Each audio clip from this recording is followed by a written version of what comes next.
got my brothers with me, man. We rocking and rolling. We're gonna have a good time.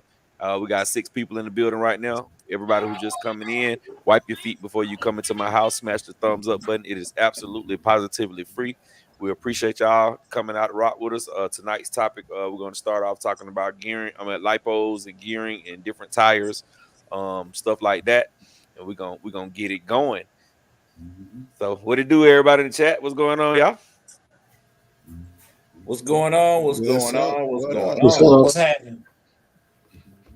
Yes, sir. I got my brother Super Dave, my brother Jay Mitch, my brother Red Big Reg, my brother Doc, and my brother Can on Lexan. We waiting on my brother Game Doc to come through, but we are gonna go ahead and get started on the topics for tonight. We got He-Man Sean in the chat. What it do, bro? Sergeant J, what it do? Sema Dragon, what it do?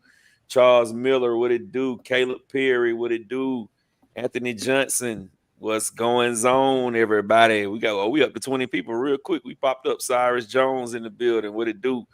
Everybody coming in, wipe your feet before you come into my house. Smash that thumbs up button. It is absolutely positively free.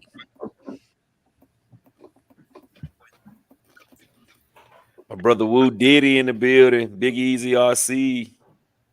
I'm out.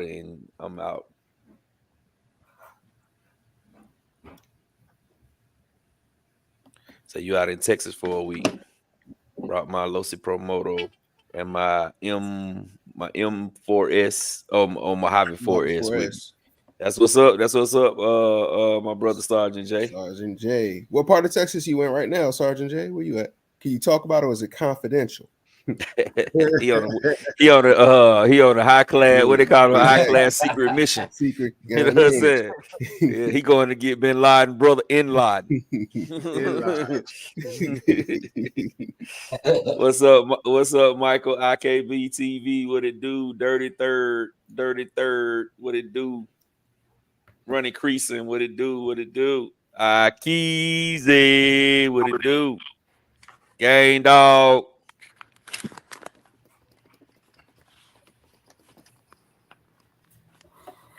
We got One Stop RC. What's going on? 29 people. Hey man, y'all coming in, man. Wipe your feet before you come into my house.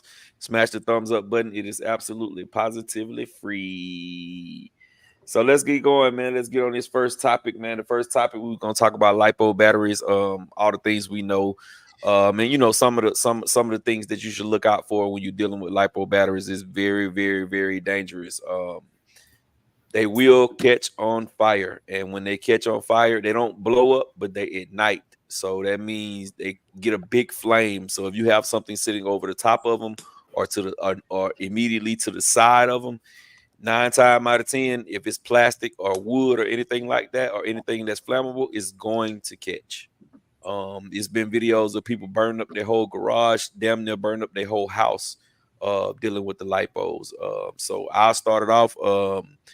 I would say if you have a bad sale on a lipo, please discard it. If you're not the kind of person like Dave that can go into it and fix it and take out the bad sale, I recommend you keep getting it out of your house, putting it in some kind of bucket or some kind of lipo bag and setting it outside away from your house until you're able to dispose of that lipo. And when you do expose it, do it the right way. They say cut off the leads and soak it in salt water, and then you can just drop it in the trash because that salt water kills all the cells.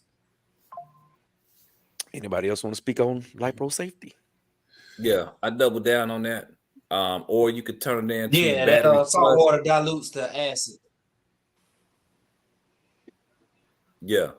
Or if you don't want to do that, turn it into batteries plus. Before you charge the batteries, put it on a lipo checker, and you can check the cells that way. If you're charging it, stay in the room where you're charging it. Don't leave them. Don't, let me just run to the bathroom right quick, or let me run to the store right quick. Don't leave them unattended, because like Gav said, once that bad boy pops and ignites, there's really not too much that you can do to stop it. If you got sand on deck, sand will stop it. However, the likelihood of you doing that is going to be slim. So, but yeah, just and then not even that.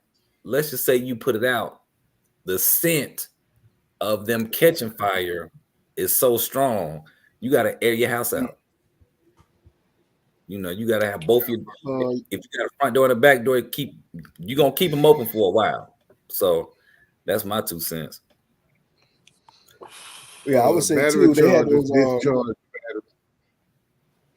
I was gonna say they had those little fire extinguishers you could buy too from Home Depot, like the ones that are specific for electrical fires. And I think they even have them in a can. You can get just like a can, you know, just for emergency, something you can grab. You know, keep one near your charge station. Put one in the car for when you out. You know, and each of your vehicles, it'll come in handy. I think they're like $35 or something like that a pop. You might be able to find them cheaper on Amazon. But I think that's a good thing to do. I think another good thing to do. I saw there's a discharger that you can buy. I'll share a link a little bit later if I can find it. Maybe I'll send you the link. But there's like a discharger. You can plug it to a LiPo that you want to discharge all the way down to 0 if you don't want to do the salt water thing. It discharges your battery all the way down to 0 volts for easy disposal. And you can dig a hole and bury them too. You don't have to do all that salt water, none of that stuff. You can dig a nice hole and put them in there. And then come back like 6 months later, dig them up and put them in the garbage. Yeah. Don't grow batteries, man. Mm-hmm. Yeah, but never. I mean, don't cheap out on the batteries. Like battery chargers have. Go ahead. Definitely don't throw it inside the trash can inside the house. No. Get it out of your house. If you're gonna do anything, make sure it is out of the house. Hey man, make an extinguisher too. Hey man got a LiPo extinguisher that's pretty good. I think they're like $35. Mm-hmm.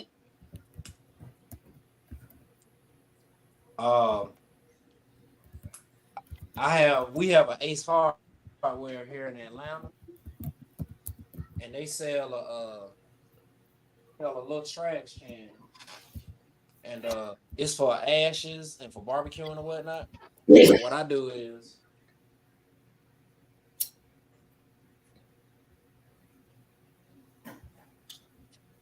one of those is perfect.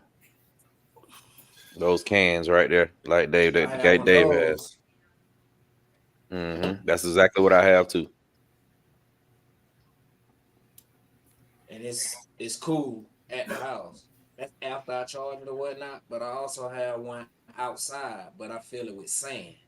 So in the event that one does start hissing or popping, or I can smell it, and I just feel funny, and it's like real warm or it's swollen or whatnot, then 9 times out of 10 it's going outside into the little trash can.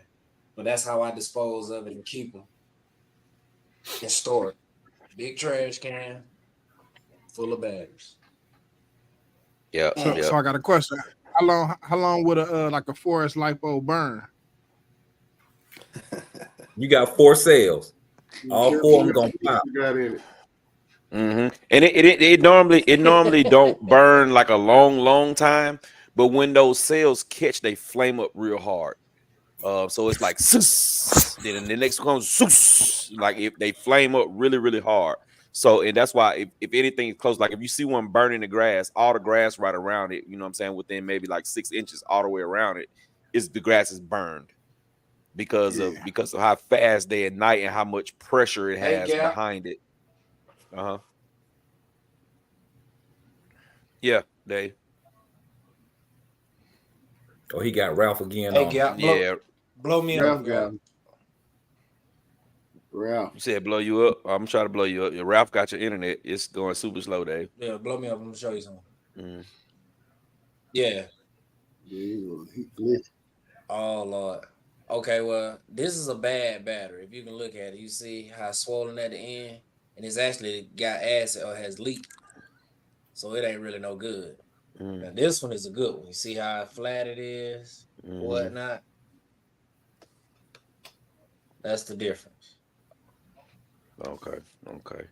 Everybody in the chat, we're gonna get to y'all questions in a minute. We're just trying to y'all messages in 1 second. We just trying to get through the first topic about the LiPo batteries. And if anybody got information about LiPo batteries, post it in the chat. You know what I'm saying? We always that's always good. We'll always catch up on it and read it or whatever the case may be. Matter of fact, you know, watching a LiPo battery burn is kind of like lighting fireworks in your house. Once it start, ain't no stopping. That bad boy going. It's over. Yeah, it's gone. Stop with it. One thing I'll add to that conversation, if you have a nice charger, you can check the internal resistance. If the internal resistance is not the same, or I would say if it's in like a double-digit number, the battery probably no good. It might be time to get rid of it. I know the average battery is usually between like 4. But y'all got them internets on y'all head tonight, but y'all boys is chopped and screwed. Yeah. Ralph. Ralph that jumped on their back. Yeah. So yeah, man, y'all definitely be careful with the LiPo batteries, man. They're not a joke.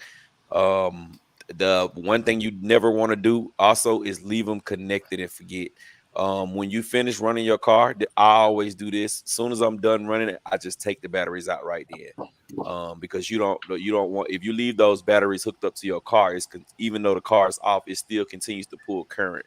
And if you already drove the battery to LVC, which most ESCs is set from anywhere from 3.5 to about 3.2. So for the ESCs that are set for low and they're on 3.2, you got to remember it's still pulling current out of those batteries. And when those cells drop down too low, that's when they get dangerous. It get dangerous. They start to puff, and if anything barely tap them, they will ignite. A lot of the fires you see, majority of the fires that you see in RC cars are caused from LiPo batteries. And then number 2 would be Castle, but number one is definitely the LiPo batteries. That's definitely number 1. So y'all be safe with your LiPos. Taking shots. Yeah, it was shots fired. It was, if I had a gun now, you'd heard pow pow pow pow. But with that being said, the LiPo batteries are awesome. They give the cars crazy power. So speaking of LiPos, fellas, if I'm running a 8S Kraton with the stock setup, and the stock setup says I have to have over 5,000 milliamp batteries. What would you guys recommend me running in my stock 8S Outcast or 8S Kraton? Hold up, what's that question again? If I had a stock 8S Kraton or a stock 8S Outcast for the best running ability, which kind of batteries and like C rating and milliamps would you recommend? Whatever the manual say. Yeah, anything higher than what's in the manual. 72 milliamps, 120 C. I would say whatever you could afford. I think minimally, I like to run at least 50 C or greater, and as much milliamp hours I could afford. But I think at the very minimum, at least 6,000 milliamp hour. But anything higher than that would be good. And also, you want to make sure it could fit the car. Specific batteries I like. Of course, I like the Uwu Graphenes. I like the Gens Ace Bastion series. I like the China Hobby lines. What are they? The 90C. What are they? Like 9500s. Yeah, 9500s. I like them. It's a lot of it's a lot of good batteries. I know a lot of people run the Z's. I'm not a fan of the Z's, but I know people love them. The hard packs for the money. You get a hard case. You get a high milliamp hour. You get, a nice C rating. Those seem to be solid. I think too. Huh? The Hoovus. Yeah, the Hoovus. Yeah, Hoovus are nice. Uwus, Hoovus, HRB makes a nice hard case. I like Roaring Top. it's not many batteries I don't like. You You know, Trinity, Turnigy is one of my Eternity, picks. Eternity. That's what I meant to say. People be sleeping on Turnigy. Turnigy, the G OG, plus. the HD, you can get those for like 70 Cs, and they run pretty cheap, like a 6,000 right here? milliamp. I don't recommend Electron Pros to nobody. That's Electron the same Pro. as the Power Hobbies. I do not. The Electron Pros, those batteries are gonna swell up when you give them a hard load. They're gonna There you swell up. go. Got the green These right boys, here, the yeah, the Panthers. Panthers. Yeah, the Panthers was it. Panthers, that was the speed run joints back in the And day. yeah, the other ones, the regular ones, non-Panther. So let me ask y'all this. So why wouldn't you want to go 5,000 milliamps in the 8S Creighton over the 6,000 or better milliamps in the 8S Creighton? Stress on the battery. I would say running time for me. The more the milliamp hour, that's your gas tank. You know, the higher the milliamp hour, the longer run time you're going to get. I think with the 5,000 milliamps, that's only 10,000 milliamps on board. I think you definitely gonna have voltage cut. It's only, but it's only 10,000 milliamp I recommend hours anywhere if you're running in parallel. If you're doing parallel, yes. If you run a series, it's just 5,000. It just doubles the voltage. Yeah. Okay. Yeah, All right. yeah. So what would y'all recommend? I mean, what is your differences, your pros and your cons from running hard cases to soft cases? I mean, the soft case definitely going to be a little bit more fragile. But they usually pop out of the case when you start running them hard. So I like the soft case. I just kind of get something with a G10 plate on it. Yeah. Soft. Speaking about G10, SMC, we ain't even saying nothing about SMC. I love the SMC packs. Oh yeah, SMC packs for sure. All that. So the hard pack is really for the racers because they racing, jumping, and all that. Mm-hmm. So they don't want to damage the battery. But yeah, if you get swelling in the pack though, you start getting this going to pop. Yeah. Open. Start looking like that. They all swell. Hard pack, soft pack, they all swell. Yeah. With the soft pack, sometimes you get a little bit more space. Yes. You can save a little bit more space. Yes, agree. And plus, the outputs are you can basically cut the plastic and move it around if you need to. Mm-hmm. On a hard case, they kind of locked into one spot. So if you sit in the car, it needs to be a different way. It doesn't really work if the line's too short. Or a soft case, you got a little bit more wiggle room. Yeah, I know people who prefer hard case for hard bashing and soft case for something else. I mean, I don't notice a difference. Most of my cases are soft case. I got some hard cases though. What's the name? What's those hard cases I have? The Racing Series China Hobby lines, the black and orange The black ones, series, yeah, black the series. 120C ones. Yep. The 4S packs, they always be on sale. These right here, Purple ones. these low Jones. Let me see. Yeah, them Jones. Yeah. Yep, the John Tag got up. Those right there, they go hard. Them nice. Yeah. I use a couple of them on the 2S. If I had to complain, it would be the wires coming out of it a little short. But other than Super that, short. Yeah, they short. They super short. Yeah, they work. They are. Yeah, they work though. They definitely work. I got 2 3S ones like that. I like them a lot. Mm-hmm. All right. Okay. So, all right, we got that covered. So, all right. So, LiPo batteries. So you say, all right, in your C rating, right? Your C rating. Is it if you have a car that is a wheelie machine, like let's just say an Outcast 6S, what is the difference of a 50C LiPo to a 50C LiPo with continuous 50C and 100C LiPo, but still the continuous is still only 50C? So I got a simple way to look at it. Imagine you got a McDonald's straw, then you got a coffee straw. The coffee straw will be the 50C discharge. The McDonald's straw, the amount you can get through there will be considered to like 120C discharge.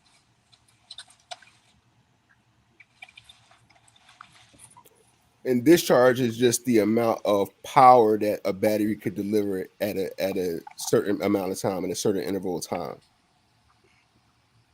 That's what I would say right here. Right. I ain't gonna say no more other than that. You got to get one of these if you don't have one.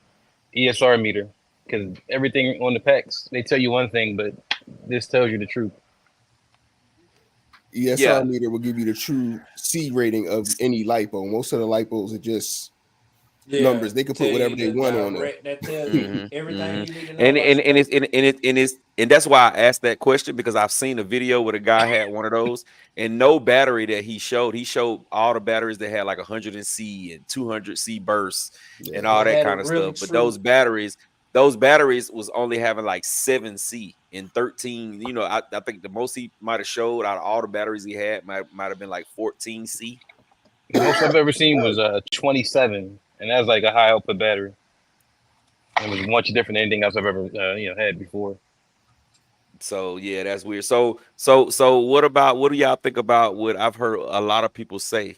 It's only like 3 or 4 battery manufacturers in period that we get the lipo batteries from, and then the companies just buy the battery and change it and put their name and what they want to put on it. Well, some companies do that, but like, SMC is in their name, specialty matching concepts. So they basically buy all A grade cells, and then they're getting all the cells that are close together, and they make a pack out of those instead of buying, A and B cells and then mixing those together. So then you always get that one dead cell, or that one cell that is never charges properly, might be hanging around a little lower than the others. But any good lipo manufacturer is going to match the cells up with their internal resistance values. Yeah, I was going to say that about Max Amps. Max Amps is crazy. You're paying for a reason. And you're getting fresh cells too. It's not something that's been sitting around for a little bit. They make your cells. They'll make your cell. They'll build your battery. At the time you order your battery, they're building your battery. You're not getting something that's sitting around on the shelf in the warehouse waiting for you. Yeah. Oh, okay. That's what's Amazon. up. It is a difference. It's a. I ain't saying you gotta go that way, but if you paying for a reason, you're paying for a reason. And like I said, they lifetime warranty. I think they tell you find a bad cell in a Max Amp, you can send it back. You can send it back. If they discontinue it, they'll match. They'll take care of you. Okay, that's what's up. All right, let's take a quick pause. Let's just catch up on this chat. Rattle, you can start right here at I already read Dirty Third. What's up? All right, somebody had a question for Jay Mitch right here. I guess you can start right here and take them on down. What time is that? That is 8:12. 9:12. Oh, 9:12. Yeah. All right. Let's see here. Hey, Gap. Ain't nothing wrong with these receivers. No. Which one? Oh, no, that's mine. I know ain't nothing wrong with mine. I'm talking about the one he get. Yeah, I know, but those are mine. I'm talking about the one that he gave me. Yeah, I'm talking about. No, I'm talking about the ones that you gave me. The one that you gave me was chewed up. And boy, you so behind, Dave. All right, let's see here. Sergeant J says you better hit that thumbs up. Yes, we agree. Icons was cracking. Well, look, give it back to me because I got one. He gave me 3. Dave. Okay. You got some lag, sir. Yo. You good? You go ahead, Rattle. All right. Blessings brothers from Recon Flipper. One Stop RC says, what's up, fellas? What Big up, Easy. One Stop? Baltimore in Maryland is in the building. Game Dog Icon is saying, what's up? Keezy, what's up, baby? Peace and love. Good, bro. Yes, indeed. Coach D is in the building. Sergeant J says, even with our calls, nothing special on any secret level. Career field stuff, trying to make it better for those that come up after me. That's a good thing. Mm-hmm. Michael is saying, when you updated, I guess he asking you this, J Mitch. When you updated the, he might be talking to Ted too, because I told y'all Ted was gonna get in this John in this Radio Master. So, oh yeah, everybody needs to get one. Everybody, drop what you're doing right now and get one. Dude, seriously. Okay. When you update the, what he saying here? What's his question? He was asking, when you updated the ERLX module on your MT12, did you just plug it into the module or plug the module in and update through the radio? Okay. Man, that might be a Ted question. I know when I do my updates, I do the updates online, put it on my SD card, and once I put it on the SD card, you can update from the radio right from inside the radio, right from the SD card inside the radio, kind of like you update something from your phone on the SD card back in the day, kind of the same thing. You Go can do ahead, it Ted. Wi-Fi too. You can do it Wi-Fi too. So Yeah. once you turn on, like if you got the internal module, if you turn it on, they don't get a link for like I think it's 60 seconds. It goes into Wi-Fi mode. So then you can just go into the your settings and find it. They say Express LRS, RX, or TX, whatever one it be. You log in, you click it, and then you actually use Express LRS as the password, and then you go to website 10.0.0.1, and you update and do everything from there. Put the binding phrase in, set up the outputs for the PWM, what channels you want on, what channels you want off. I told y'all Ted gonna talk that shit to y'all. My bad, but I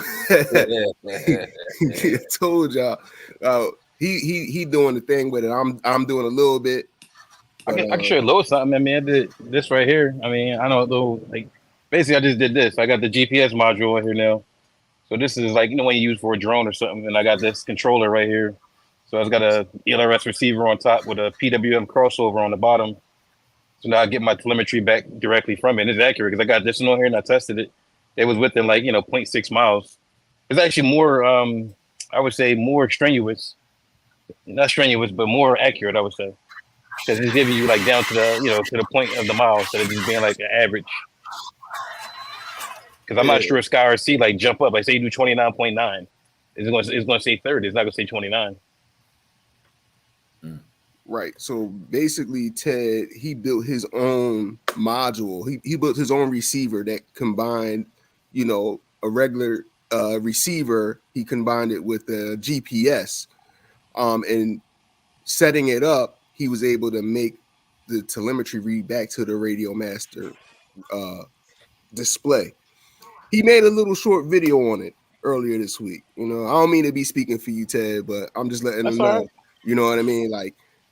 He really went mad scientist on this joint, and he's still working on it. But he got a couple nice short videos up on his YouTube channel. I don't know, Ted, if you could text me or send it to a Big Gap. Maybe he could play it right quick, so they can see what you're talking about. Let me see if I can find it. Or you also can put it in the chat. You could just put your link in the chat. Yeah. Type your channel in the chat so they can go and check it out. Yeah. We don't want to cut y'all off. Go ahead, Rado, with the comment. Yeah. Sergeant J says he's got a great example of a lipo fire. Hey, Sergeant J, if you feel like typing the example in here, you can go ahead and type it in here. And we'll definitely get to it. Coach D is saying what's up back to Icon. Sergeant J, one stop. We got a Facebook user saying Alabama champion here.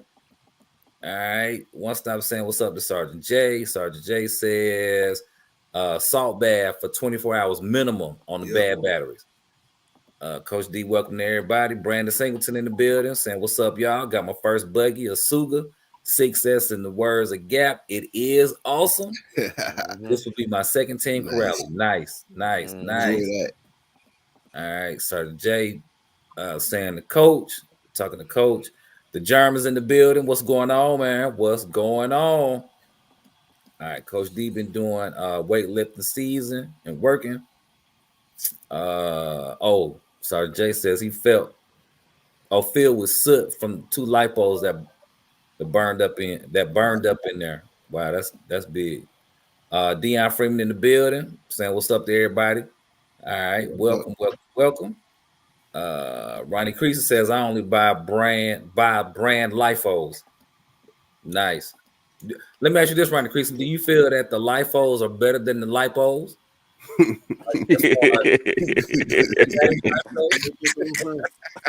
The lifos is the ones though. You don't even know. So they are better. Why y'all laughing? That's a real question. I don't know. Yeah. Okay. Yeah. All right. Keep going on the show. Yeah, because we behind. Sergeant in my house in Italy, it was so bad it took 3 months to clean up and repaint. Jeez. Damn. Wow. Yeah, that's tough. That is tough. And again, y'all, what's up, everybody? Thanks for joining. Without y'all, ain't no point of us being on here. We might as well be on the phone. He-Man Shine's asking, will a lipo catch on fire for just sitting on the shelf? I don't think it will. I don't think so.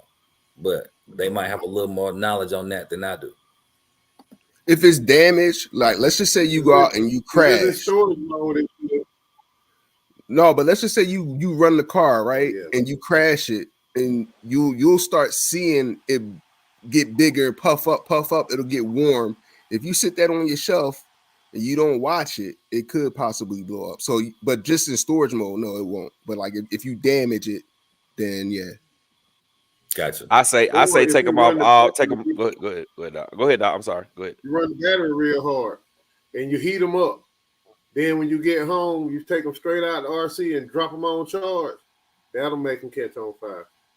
Mm-hmm. I know somebody burnt their house down like that. Mm-hmm.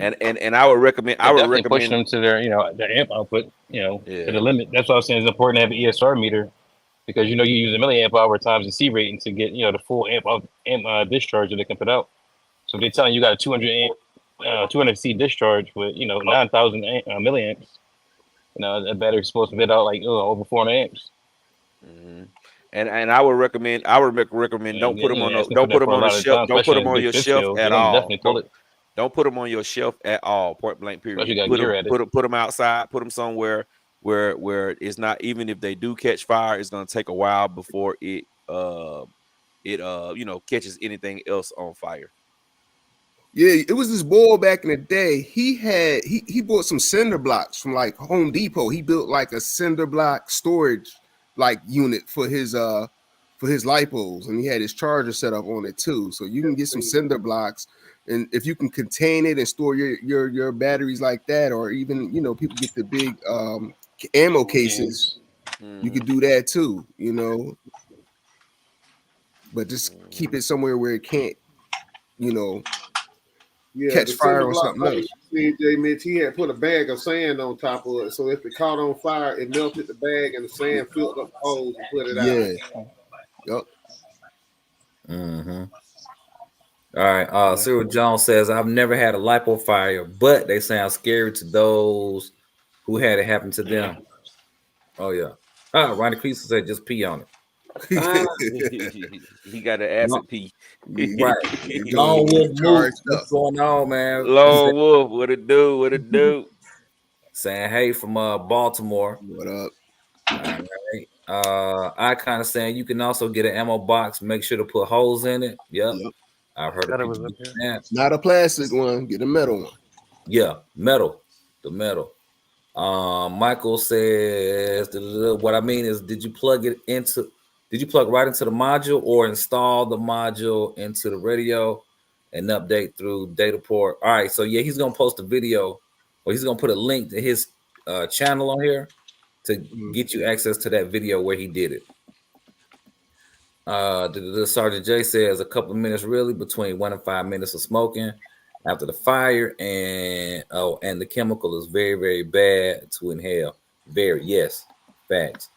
Matthew Senior also says ammo can for sure. Take the rubber seal out. Mm-hmm. Is that really handling this car? Is that bent the front? All right. Yeah, that's that. Original Man RC, peace. RC family, what's going on, man? Welcome to the chat. What it do? What it do? Brandon Singleton says he's not gonna lie. I use GoldBot lipos from Amazon. Hey, if it work, man. That's it. They might, if you catch them 2 for $40 on some 4S batteries, hey, go for it. If they send it to me for free, I'm running them.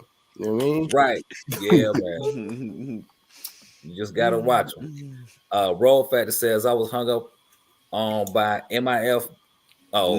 Miami and Buffalo game. Gotcha. Yeah. Mm-hmm. All right, Sergeant J. This what happens. All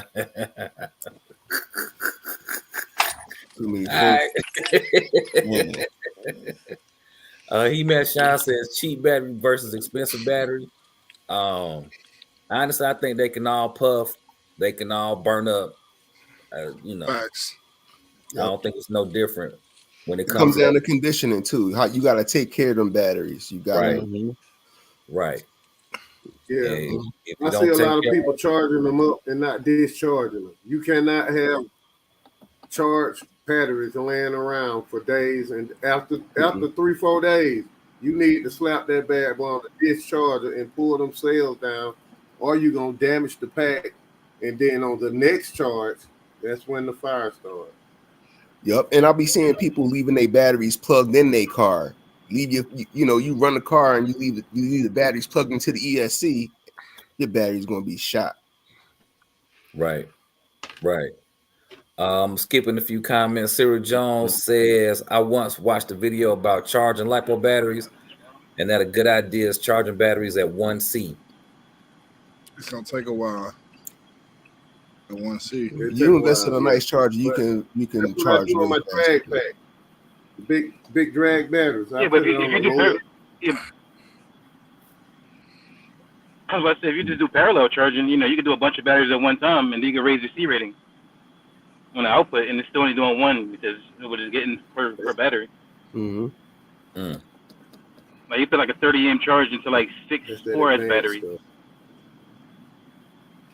You just charge more the same. Plus, you're gonna get better cell balancing too because you're plugging all the cells. When in doubt, just do.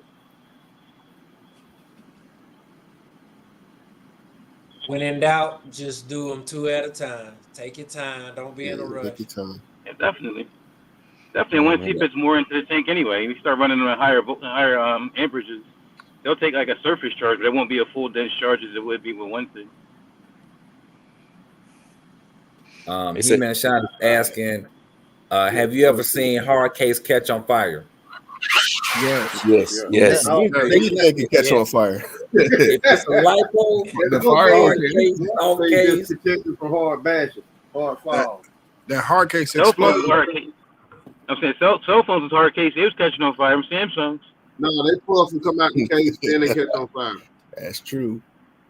They puff, bust the case, and then they catch on fire. yeah. So that don't matter. But I think the hard cases give you a little warning though, because you have the crack into the plastic.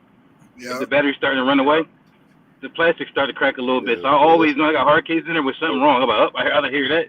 Or the Velcro strap's starting to let loose. So I gotta get it out of there. That's a fact. Matthew Senior saying it's not the battery for the vehicle, it's the connector for the power system. Hobby Wing setup and Traxxas connector is a no-go. No. Traxxas no go when the Traxxas ESC for real. Mm-hmm. What about Dean? That's What why y'all they think tell about Dean's connectors? Oh man. I mean, Same Dean is running, flat but bar connection. It's only got a limit. You can't go so high on the amperage. It's for my really low amperage.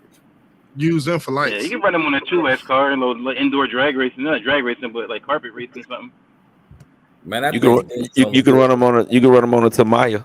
Yeah. As I was saying, a little carpet race or something like that. Yeah, But low even like guys that run touring car indoor, they run like a 5mm bullet directly into the battery, so you got no connection really.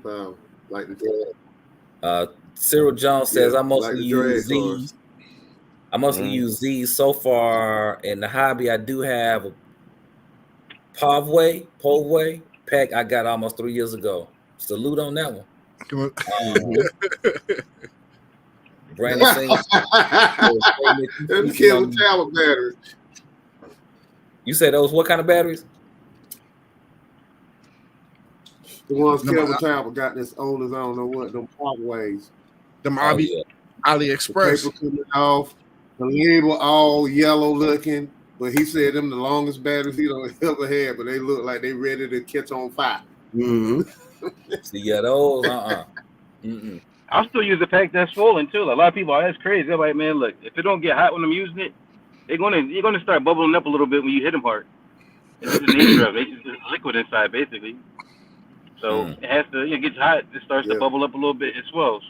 Like as long as the ESR meter reads low on it, I don't got a high resistance on it, I'll run it. Now if I'm checking it and I see one cell coming up with a real high resistance, I'm not running that pack because I know now that pack will be susceptible when they start to fire. Mm-hmm. Because it'll start building heat up fast and everything else. Yep. It's gonna die the fastest. It's gonna heat up the most because it's trying to deliver what everybody else is doing, but it just can't do it. It's also going to charge the fastest when you try to charge it. Sometimes be the longest one to charge because now that one's sitting there robbing from everywhere else. It's gonna be the longest one to charge. The longest, okay. You're gonna have to pull that junk out, probably balance it a couple of times. Yeah, it's gonna be the one that takes forever to charge. And sometimes that's what I was saying, that the other packs will be fully charged and it won't be fully charged, and it'll say it's fully charged, but it's not. That's what advantage of parallel charging, because now you're bringing all the cells from all your packs together, all number ones together, all number twos. And when you do that, you're balancing your batteries off the batteries themselves. So you plug everything in for like 5 to 10 minutes and let them stabilize. So if you got one cell that's low, all the number ones is going to feed that one. You can't draw it dead. So to help bring back batteries and keep them like more in line. Like the more batteries you got that's the same and you run them like that in parallel as like one battery, they just last a lot longer. Okay. Okay. Interesting. He-Man Sean says Electron Pro is no good, ? Swelled up in 2 months, and I have an Electron charger. The charger is good. Well, I mean, you have your answer based on your experience. If I have some batteries, I don't care what they are. If they puff on me, I'm snipping them and putting them in the salt water, and they done. I never had a problem with Electron Pros though. They ain't my go-to, but you know, if I come across them, I never really have an issue with them. But I had some pop open like an accordion. Oh, it was poof. Yeah, I had some of the DBXL that only lasted about 5 minutes, but they 1 quart fire. That's what happened to mine. I had 2 sets. I had 4 4S. I ran one in my X Max. They was all of them was hard cases. I ran 1 set in my X Max, both of them swole, and then I ran 1 more set in my DBXLE, and both of them swole too. I was about split the plastic. I said, "Boy, I never." And them batteries was expensive. You got to have some high milliamp. And they was brand spanking new, bro. Yeah, they can't hold it. Like those big 5th scales like that. You got like XLXs and IB wings and everything in them, big motors. You got them geared up to go like 80 miles an hour on the street, maybe like 65 in the dirt or so. And I think pulling 700 in. You got to. And the thing is, with those, I'd rather put more weight in them. I was trying to get like some 12,000 milliamp hour batteries. Do something like that, and you got more weight on the bottom of it. It makes the truck more stable. That's what I'm saying. Cyril Jones is saying another thing is connectors, Deans, XC60s, Traxxas ones aren't made for high current. Agreed. Earl Moorhead. LIVs are good batteries too. LIVs. They are higher level lipo.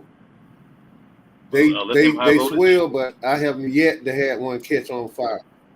Called LIVs. LIVs, yeah. They lithium. It's even got a setting on the battery charger. Some of the China hobby lines are those. You don't realize. Oh, you talking about high voltage? Yeah, LIHV. Yeah. I'm like LIVs. Okay, I got you. Yeah, LIHV. They charge the 4.35 volts. Basically. Yeah. So I'm higher than that. I got a couple of dry packs. Mess around with those. All right. Earl Moorhead is saying the biggest thing overlooked on buying batteries is the battery cable gauge, gauge wire. Right. I've seen so many people run 12 gauge wire on an 8S rig. I buy connectors at minimum. The connectors gonna solder together. 8 gauge for me. Yeah, 8 gauge for me. That is not what 7 to 8 gauge. Sergeant J says you need to care more about the burst rating. Okay. Right. Earl Moorhead says I prefer 8 gauge on all 8S ESCs. Sergeant J says it's crazy how overestimated the lipos are. Yeah, that is a fact. Sergeant said right. Yes, that is correct. Sergeant J says I get that with my Gens Ace. One of the cells can be low. That's not what you want. Michael is asking you a question, Jay. Oh, I guess he's going back to the question about the remote. So we got that covered. Arlo in the building. Arlo dropping that half attention on your boy Capster. We appreciate you, my brother. We appreciate you, brother Arlo. Go ahead, Rattle. All right. The Gens Ace Bashers is my go-to. Gavin Mitchell says, "Oh yeah, wipe your feet before you come to my house." Dion Freeman is asking Jay Mitch, which charger discharges the lipos to 0 volts to dispose of? It's not a charger. It's a connect. It's a discharge. It's like a lead that you plug in and it discharge your battery down to 0. And also, you can buy a battery the discharger. ISDT charger do it, and the what's the other one I got? I know the ISDT charger do it. It's got a destroy mode on it. You go down to real? destroy. Okay, what size battery hit it? It drain everything. You can put a 194 light bulb on it too. Then we got a safe slow discharge of a car, like a turn signal bulb. You plug it right in and light the light up, and it'll just kill it. Yeah, it's a video about that. I seen that. Reeds RC, what it do? Reeds RC. If you don't have it on your charger, Or you can hook up a motor fan, just a regular old motor fan to it, and just let it just run and drain the battery. yeah, anything anything pull power from it. This Hold is on, the hold on, hold on, ISDC charger. This got Hold a on, Doc. destroy mode on it where you can kill the battery. Yeah, ISDT makes some real nice chargers. I like they chargers. Yeah, I got. It's got a Yeah. destroy I mode used to use them on it. on the mini thing. They actually is Destroy the mode. ones that made ISDT make a real nice charger. They're real nice, smart so small, and charger that plugs into the battery. ISDT is the company behind the smart charger for Spectrum also. Mm-hmm. Okay. Soon as Spectrum came out, it looked just like ISDT. Mm-hmm. Yep, that's it. Sparks is saying just passing through. It's been a few years. I will rewatch after I get home from work later. Hey, Sparks, thanks for stopping in here. We appreciate Yes, sir. Appreciate you, Sparks. you. K Brown in the building. Good evening. Good evening. Mm-hmm. All right. Wild RC says, "What's up, fellas? Best live going to date. Peace and love." Yes, Wild RC, we appreciate you for jumping in here. Yes, sir. Yes, sir. Earl Moorhead says, "I prefer 10 gauge out of the batteries." All right. Oh, I guess saying out of all the batteries. All right, there you go. Caleb is asking, how are the SoCo Ken batteries? I like them. Okay, I like them too. I got a run couple of them. Yeah, they're not bad. Man, If they don't sell it from Amazon, we love them. All right, so Theodore has There's some posted. sale on some other batteries right now too. Theodore post. Y'all can see that Theodore posted the his link to the video in the chat. I actually got a couple videos in here, so y'all should be able to get some answers to some of them questions y'all had. All right. Okay. Yep. Mm-hmm. Okay. You got all. Yep. Got it in there. Zeric D Racing, what it do? All right. Let's see here. Ronnie Crease says no misspelling. That's funny. Zeric D Racing says hit that thumbs up. Yes, indeed. Mm-hmm. Earl Moorhead says barbecue's a good place, preferably in Oldham. Oh, like a barbecue grill. Yeah, that's a good storage place. Yeah, that'll be good. That's good. Sean is saying there are all types of ways. Some folks buy grills to store them in. I went to Army and Navy and got large surplus ammo cans. Yep. That'll work too. He-Man Shines asking, do you think certain ESCs don't like certain batteries? Yes. Yes. All right. Robert Comfort says, what's basically everything good, fellas? How are y'all doing tonight? Hey, we're doing great. Thanks great, my brother. Thanks for jumping in here. Woo Diddy says, got me double taking at this. Oh, basically looking at the Lexon Pro. Fix this battery, keep them at 30%. Hey man, them Electron Pros, bro, you best to be careful. Them guys, boy, you go to sleep, they be small. Boy, you wake up, they be they had a feast. They be fat, boy. Oh, man. They be nice and fat when you wake up. Them Electrons like buying a polo shirt from the flea market. It say polo. I'm gonna just leave it at that. Robert Comfort says, has anyone used any of the TP Power Kill Mode motors, 2900 kV? Yeah, back in the day, when dragging them 8 scales back in the day, They run real nice. They nice motors. Noonie Curry saying, Noonie checking in, saying what's up to you, Gap. What's up, Noonie? What it do, bro? Hey, Noonie fast, bro. Noonie fast. He got a 7 scale boy on your head. Noonie fast. Thanks for jumping in here tonight. He-Man Shine asked QS8 connectors good or bad? They're great. Great. Mm-hmm. They are It's a, great. look, look. He's talking about the QS8s. Hey, the QS8s are great. If you do the right thing with them and smush those little things down a little bit. Because if you don't smush them down, you will pull your solder loose on your connector. I did one today. Yeah. Try to pull it apart, bro. Pull the doggo connector right out, bro. That thing is hard, but you gotta go in with on your ESC side and squeeze the little pins down slightly. And then that way it'll slide in and slide back out. Because if you don't do that, you push it in there, you're gonna catch living hell trying to get it out. That is a fact. Noonie says I like the Z's. Yep. Mm-hmm. Amazon has Z's a lot on sale. So yes, we like the Z's. Plus Z makes batteries that also fit the V2 Limitless, the battery tray. Yeah. So that's just a little message right there. Zarek is saying you can run Deans with 2 3S to make 6S and it works good. I guess I would. No. I'm not fooling with it being a fire starter. I'm not fooling with Deans at all. Yeah, no. So, boy, that little situation right there is not the move. Love Kiwi Rail says hello from New Zealand. Yes, sir. New Zealand in the house, bro. International. Hey, thanks for joining. And tell your friends. Tell your friends too. All right, Sergeant J says I had Electron Pros and all of them would jump. That's our consensus. That is our consensus. They said they all swelled up.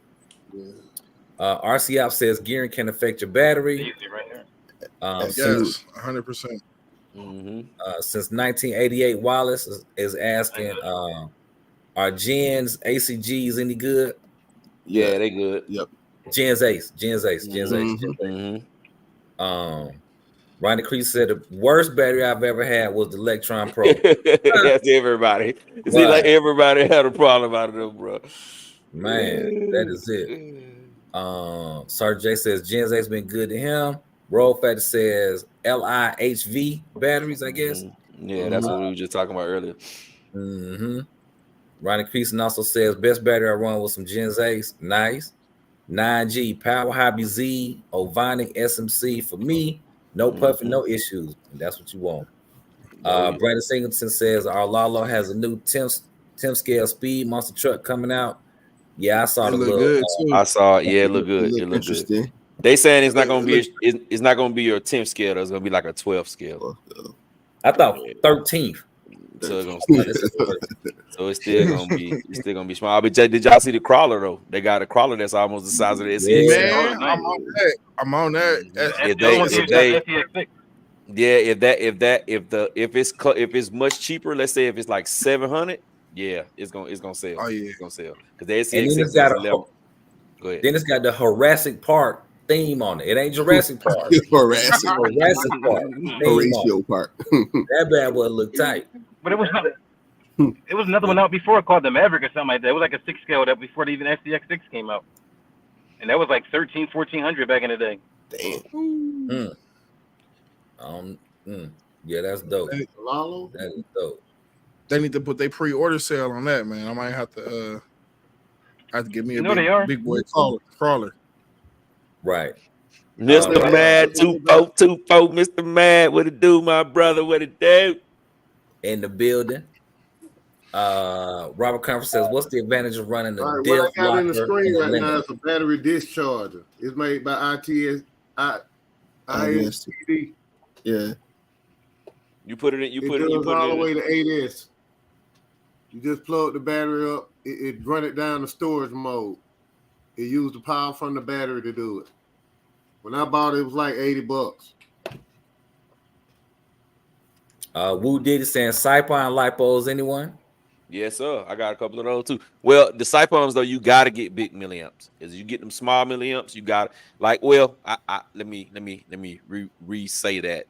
For like 6S and 4S, they cool. You know what I'm saying? But if you want to run 8S or 12S, you got to get a big milliamp. The low milliamps, those batteries down, you don't really do much. You got to get like 7,000 or 9,000 if you want to run 8S or 12S. That part.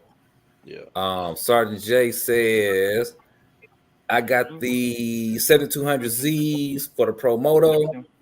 Man, it's fun to drive. I also want to get some 8,000s for it. I'm trying to run laps at the BMX track. Yes, sir, Sergeant J. That's what I'm running. I was running my 8,000 today. I got an 8,000 2SZ battery, hard case, and it does excellent in the Pro Moto. I was running mine today. Ask Dave. Roll Factor says Saipon 4S and higher are good. Woo Diddy says wire gauge is a little sketchy. I don't know why. Brandon Singleton is Hobby Star brushless motors any good? Mr. Man saying what's up with Coach D? The Hobby Star motors are pretty good. They're pretty good. Yeah, they solid, man. I like them. All right. Roll Factor saying what's up to Earl Moorhead? All right. So hey, I got these siphons now. I got these good siphons right now. Yeah, that what he changing my connector. Yeah. Yes, sir. Yep. Yeah, you can get them on Amazon too. They are great. Mm-hmm. All right. So with that being said, all right, we did our talk on the lipos. Let's move on to the next subject. The next subject was gearing, right? Yeah. Yeah, the next subject was gearing. So we're gonna talk on. So we appreciate everybody coming out, rocking with us, man. We thank y'all for coming and check us out. We got 55 people in the chat. Make sure you wipe your feet before you come into my house. Smash the thumbs up button. It is absolutely positively free. Helps the channel grow. Helps the videos get into algorithms. We're streaming live from everybody's channel in here. So y'all need to make sure y'all are subscribed to everybody in here. You got starting at the bottom. You got yours is Theodore. What is it? Theodore Berry. It's Theodore. All right, Theodore Berry. Make sure y'all sub to 75 Game Dog. Make sure y'all sub to Rattlecan on Lexan. Make sure y'all sub to Docs RC Addicts. Make sure y'all sub to Big Reg. Make sure y'all sub to J Mitch. Make sure y'all sub to Super Dave. And I already know y'all sub to the Gapster. Because the Gapster make the best videos in the world. It don't get a lot of views, but he make the best videos in the world. But so moving on to the gearing. Chat, people in the chat, man, hold your comments for a few minutes so we won't get that far behind like we just did. So y'all hold your comments for a few minutes, and we're gonna talk about gearing for a few minutes, and then we're gonna get back into the chat and answer the rest of the questions. So gearing. Gearing is crazy. Gearing is very, very different. It can make or break your car. You can be over geared. Some people think the more and more gear you throw at the car is going to just go faster and faster and faster and faster and faster. That is not always true. Sometimes you can overgear the car to where it's going slower than it would be if you just had it geared moderately. So starting off, I'm gonna ask you guys, because I know a lot of y'all guys like to drag race and do speed runs. If I wanted to do a 1,300-foot speed run and I wanted to get in the 100 miles per hour range with just 6S, what should my gearing be? 1-to-1 ratio. Hold on, wait. Go back. My bad. The medicine. I'm off and on right now. My bad. So I said, if I had a 6S felony, infraction, right? Okay. And I had a Mamba Monster 6S and a 2200 kV motor, and I want it to be in the low 100s. Okay. On 6S, what would my gearing be? 2938. 2646. You see what I said? 2938. a 29 spur and a 38 pinion. No, 29 pinion, 38 spur. Yeah, I say 29.46. You can get it with You 29.46 can all do day. that too, yeah. So 20. I So was gonna say 29. 1 20. to 1. Okay, 1-1. But what was your 1 to 39. 39? Okay. So What you got? Go ahead, Reg. hold on. I'm sorry. Hold on 1 second. He putting it in the. He Yeah, don't put it in the RC calculator. Stop Hey, playing. Ha, Yes, ha, ha. Talk off his experience. you got real life. Hold on, man. You got real life experiences, and you got that book experience. Hey, man. According to the what's the Every rollout? I think every great speed runner or drag racer go into that calculator every once in a while to really make sure, you know what I'm saying. That's true. Them numbers are To handy. get Now, I don't know baseline. about. Yeah, I don't know about speed runners doing that, but the drag races I'm around, they ain't really doing that. Yeah, speed runners, you got to do that. How you know where you gonna be about? You know You what I'm was saying? writing them combinations down. I'm not down it, Rich. I'm just saying. Yeah. I see, and that's why I say I don't know about the speed run guys because I'm never really around a lot of speed running, but I'm around a lot of drag racing, and a lot of the drag racers they may do that at home, but they ain't, when they get out there, they just popping opinions on there and ripping. What was the KV of the motor again? 2200. 2200. Still typing over here. I'm not. So check this out. I say I know. 42 and like a 27. You say what? Say that again, Doc. 27. 42-27, 42 Actually, spur. I should have said 25-38. My fault. I should have said 25-38, not 29. 29 gonna make you go way higher. 25-38 gonna put you right at like 98 to 101 miles an hour on 6S. Yes. Okay. So, hey, y'all, so the car make a difference. I think some of these speeds, it's a big difference between a V1 limitless and a V2 now. I don't know what cars y'all talking about, but you got different diffs in it. That's the only difference. That would change. That's why we was asking what car. The final drive is going to change. That's a big difference, though. Yeah, but I gave you accordingly though to get the wheel speed. But I already gave you the scenario. I said the infraction. V1 infraction. You know what I'm saying? That's the car that we was trying to get to 100 miles. I missed that part. You know, the internet look funny over here. So Jay Mitch, you said what was your gearing to get to 100 miles an hour? My answer's still the same. I said 25-38. All right, Doc, you said what? What at 27-46? All right. What was yours, Teddy? 39. 29.46. 29.46. So y'all hear that? Y'all want to do 100 miles an hour. Those are your gearing combos. All right. So next question. If I got a Creighton 6S and I want to run it on 6S and I want it to be bananas, I want it to be, if I hit the throttle, I'm doing standing back flips. If I jump 10 feet off the ground and I squeeze the throttle full trigger, I can do 2 and 3 backflips. What do you think I should be geared? Where okay, let me say this. Where I won't overheat. I can bash for a long time and I won't overheat. What's your KV? You in the low KV Stop. or the high 22? I'm in the 20. I'm in the 2050. I'm in the Spectrum 2050. Stop. Well, what's your current gearing? What's your current gearing? The current gearing is I'm asking you what gearing should I go with? The current gearing can be whatever. It could be the normal 46-13. 25-46. 46. I was gonna say 46-24. But 24 on 24 on the 2050. Let's go. Yeah, I'm gonna overheat. I want to say about 18. It's around 18, 19, 20. Somewhere in there. 20 really lower than that. No, because it come with a 13 on it. The speed gearing I don't even think but number like an 18. It's probably like a 16 or a 17, yeah. You're talking about a Creighton. It's gonna run high. If you're trying to do backflips, that's your talking about torque, right? stock, man. We talking about stock. Right, but I'm saying if you are trying to do backflips, don't you need more torque? Without running hot. That's the key. That's the key phrase he put in there. Without running hot. Hey Teddy, can you hit that mute button? All right. Yeah, get us on that drive through too. These pork chops don't wear off. Matter of fact, I want a double burger with cheese. I just I want a said McFlurry. with Give me a cheese. McFlurry, dog. My bad, dog. My Leave me in bad. the bag. Get out the car.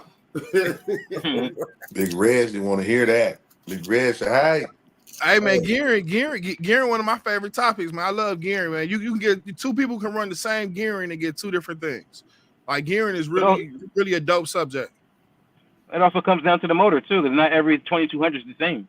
Yeah, They all like motor. different ones. Correct. Yeah, Correct. yeah. Correct. I believe That's that. the freak motors that I got different ones. It was different. hey, one thing about gearing, everybody wants you to tell it to them for free when you should go out there and test and tune yourself. You know what I mean? So even though somebody tell you a gearing combination, Test it yourself. still Yeah, ain't gonna 'cause do you your no car ain't gonna good be if like you my don't go car. out and test I and mean, tune yourself. yeah. But I Because think your diff fluids are That's different. true. one That thing is Gap true. said is he want to do standing backflips. So we talking about gearing, but you could also mess with your punch too. Yeah. Put your punch on. I think the higher the punch with a higher gear, you're gonna overheat. So for me, I think especially if you rely on the torque of the motor, I would go with a little bit lower punch and a higher gearing. Make the motor work versus the batteries. But you know, you put a punch on something that actually makes the ESC get hot because now you're actually limiting the power. And the ESC is the block. limiting the power. Okay. Mm-hmm. That's on the Never looked at castle. it like that. Hey man, Yeah. y'all boys are awesome, man. Y'all boys on y'all stuff. On man. the castle is Y'all boys- limiting the power. You turn the punch on. The punch stop you from spinning on the castle. That's what the punch is on the castle. Look it up. Mhm. It don't make it faster. All Yeah, right. he's talking about stock. He talking about what is the stock Yeah. Furman joint. You know what I mean? So Mhm. Oh, the firmer. Oh, the firmer. I Yeah, don't know what. Furman. Oh, yeah, on the Furman, the higher the punch, it's the opposite of what's doing on Castle. Well, It's the brother, opposite, I but put on I the put I castle, put yeah, I put the punch speed is I put not. the speed gear on my Creighton 6S today, Mhm. and that bad boy didn't sweat. And I'm talking about we running lap after lap after lap after lap after lap. Man, I was like, man, I know the motor hot. Man, I took that car and set it up on my car and felt that motor. It was ice cold. I kept on going. I ran the dog crap out of the SMCs so they doggone went flat. So they flat line. What was the But that's temperature another thing too. outside? Like having good batteries keeps What's the everything speed cool. opinion on it? Yeah. 40-something game, dog. It was like 40-something degrees a day. Oh, Yeah, that too. But it's like your battery keeps it cool too. Because if you got a battery that's not fitting at the right amount of amperage, everything warms up. Doc, what you asked me to what I had on it, Doc, with gearing? Yeah, what the speed opinion is on the crate. 16. 16. It used to be. It's crazy though because it 18, used to be. It used to be an 18. Used to be the speed gear, and the stock was a 15. But now they downed it. They downed it to the 13, and then the speed gear is a 16. They made the tires bigger, didn't they? No, the tires they're not really bigger. They don't look like they're bigger. I thought they did Nah, they something definitely- similar to what they did with the EXB It is for V2s. some. Mm-hmm. So all right. I got another good question for y'all. Okay, if I'm racing on a track, a real track, like you know what I'm saying, a real deal, A main kind of track. You know, you can only run 4S, right? Mm-hmm. I want to be one of the fastest cars on the track, but I still want to run efficient. What size pinion should I use? Because you know most of them they running 2200 or 2000 kV. That's what most of the guys at the track running. They running 2200 or 2200 or 2000 kV. They running those Tekin motors. Talking about a buggy, right? We're talking about Truggy. Truggy. Truggy's like 1700 though. I use 16, 17, 1800. What's the spur? Since you only giving us pinion change, what's the spur? Most of those kits are like 46s. 46, yeah. Most Truggies they're gonna be 46 spurs. Isn't Armor 50 though? Isn't Armor's center diff 50? No, it's 46. 46. Okay. I think the older 6S stuff was I thought it was on the 50. trailer, it was a 50. It was a 50. Cranes are 50. I thought Right. I seen it. Yeah, it's cranes are definitely 50. I think when you get to the felony and stuff, it dropped down to 46. Right. Yeah. 47. I think the Felony- Tyson had a small opinion, but I thought the Truggy had at least a 50. Oh, okay. Yeah, It could be. the street bashes are 47 on the spur. The other ones are 50. Right. Okay, so you got a 50 spur. What pinion you need to go with to make that car fast on 4S to get around the track? Oh yeah, 20 something. I'll say 20. I used to throw a 20 in my tire. That was Nah, default. slow Automatic. is fast, man. Slow is fast. On the track too, yeah. Slow is fast. You want control. That 20 Yeah, will make I you always say overshoot that jump. too. Slow is fast. You overpower. You I ain't mean, gonna put all that down. So Yeah, you 'cause, can like, you tell can who sit the there like right here, like, kamikaze drivers are. I'm if you're throwing going into the 20. Go jump ahead, at the bro. same time, you gonna try to outmotor somebody. You're gonna end up overshooting the jump. Hey, you know what my motto is? Yeah, Slow you and gonna steady overpower the wins. car. Slow and steady Yeah. wins the race, brother. Slow So and Exactly. probably, steady. Yeah. All so right, so probably that 18. Go ahead, do 16, 18, not a 17. 20. 16, All 17, right, man. I was about to all say the same right, thing. 17, no more than that. But then, like, on those other motors too, like, you gotta think if you have the right motor, you can do like timing events too. If you got like a Mm. Tekin setup, you can add boost into it.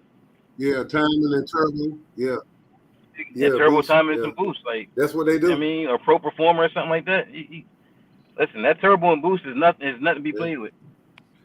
Mhm. So let me ask y'all You this: better tell them. if I want to bash a Limitless with a spool in it, what size spool should I put on them? You ain't supposed to bash 40, with a No. spool. You There don't you bash go. with a spool. 44, 46. You get you a Power Hobby 44, How about I say, 46 like, gear, and you put it on there as a spool. Run it. And Don't you do can that. bash it. Why Don't do not? that. You're gonna burn that motor Don't- up. How you But how you have how you done gonna run? Red? You Have you geared done it. Yes, you geared it up. I put the 50 in there. You And- geared it up just as big as the other vehicles. And what happened? It runs. It's slower, but How it long? runs. How long did you run it Oh for? my goodness! All right, so you talking to someone who have done this? That's how No, that's I'm how I asking- run them. Okay, but I'm asking you I'm asking questions so I can learn. There How are long plenty. did you run it for? If you look up how to run your Limitless, No. I'm like asking an you. infraction, there are plenty I'm of asking you. videos. You need said to you run did like it. in the 40s, like a 44, 46, probably more so closer to that 46 if you're trying to go that route. How long did you run it for?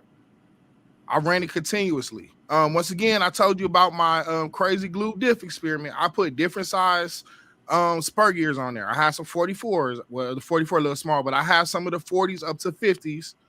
Different spur gears I put on there that I run in those type of situations. Okay. So when I say This how is long something did that you I run do it? continuously. This is something I do continuously. How long? I'm not Probably down. get like 15 minutes. You run the packs out. Like, hell, you do drag kits on them with sticky. It's safer because you got a bigger gear on there. Like, it's fun. It's a safer move versus the 34 or the 39 that it comes with. Okay. I will say, based on things that I have seen, you are probably the only person in the United States that has been able to successfully bash a Limitless with a spool in it. There are plenty of videos where people are doing it. I got Maybe mine they- like maybe that they- too. Come on now. This is I what got- this is So that's what two of Mine y'all. got spools all the way around. Mine's locked up all the way around. Okay, so there's two of y'all. I'm not saying that you can't. I'm just saying that it is. I haven't seen it. Not what people have been successful doing it.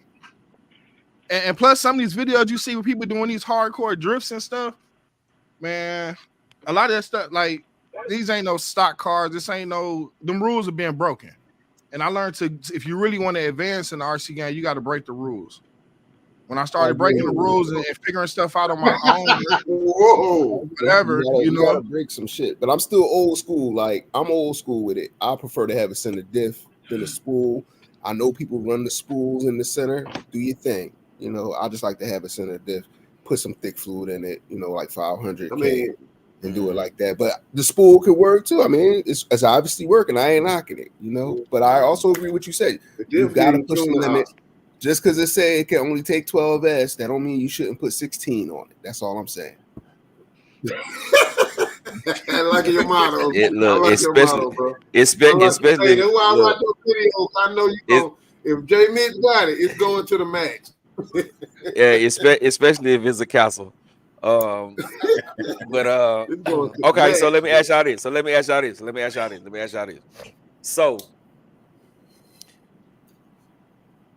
do you think you can make a car go just as fast with, like, this? Let's just put it out there that we're speaking again on the Creighton 8S, right? Do you think you can gear a car just as fast with the stock spur as you can with the 39 spur? Yes, but other people gonna tell Yes. you no because you're only gonna run one screw because the pinion gonna be so big. You know, the smaller Get that, the motor that mount for the spur, extended. the smaller that spur gear is, the more top end you gonna get. Mhm. You know, so you could go either way. You could do whatever you want, but the one that's gonna go faster is the one, you know, the smaller spur gear to me, Okay. with the Okay. biggest pinion gear you could fit. That And that, Okay. that wasn't the question though, was it? I thought the question was, can you gear it to go the same speed? oh yeah, That was the question. absolutely, yes. Yeah, you can. Yes. Okay. The bigger spur gonna be a little is gonna be a little bit more nicer to your drivetrain though. You know what I mean? It's gonna be a Yeah. little easy on your A little drivetrain. easier on it. Yeah. Okay. Okay. So okay. So now answer me this question. What do you think is too much? If I go with a 39 spur, what pinion is just too big? Yo, what we talking about the stock system, or we talking We about talking about Any a 12S. Let's just say a 12S system. 12S So motor? let's say a Oh, hybrid man. wing, a hybrid wing Whatever you Max can 5, dream of. a You got hybrid over wing here Max if you 5, got low KV motor. a hybrid wing Max 5 with 800 kV motor. Okay, It don't matter.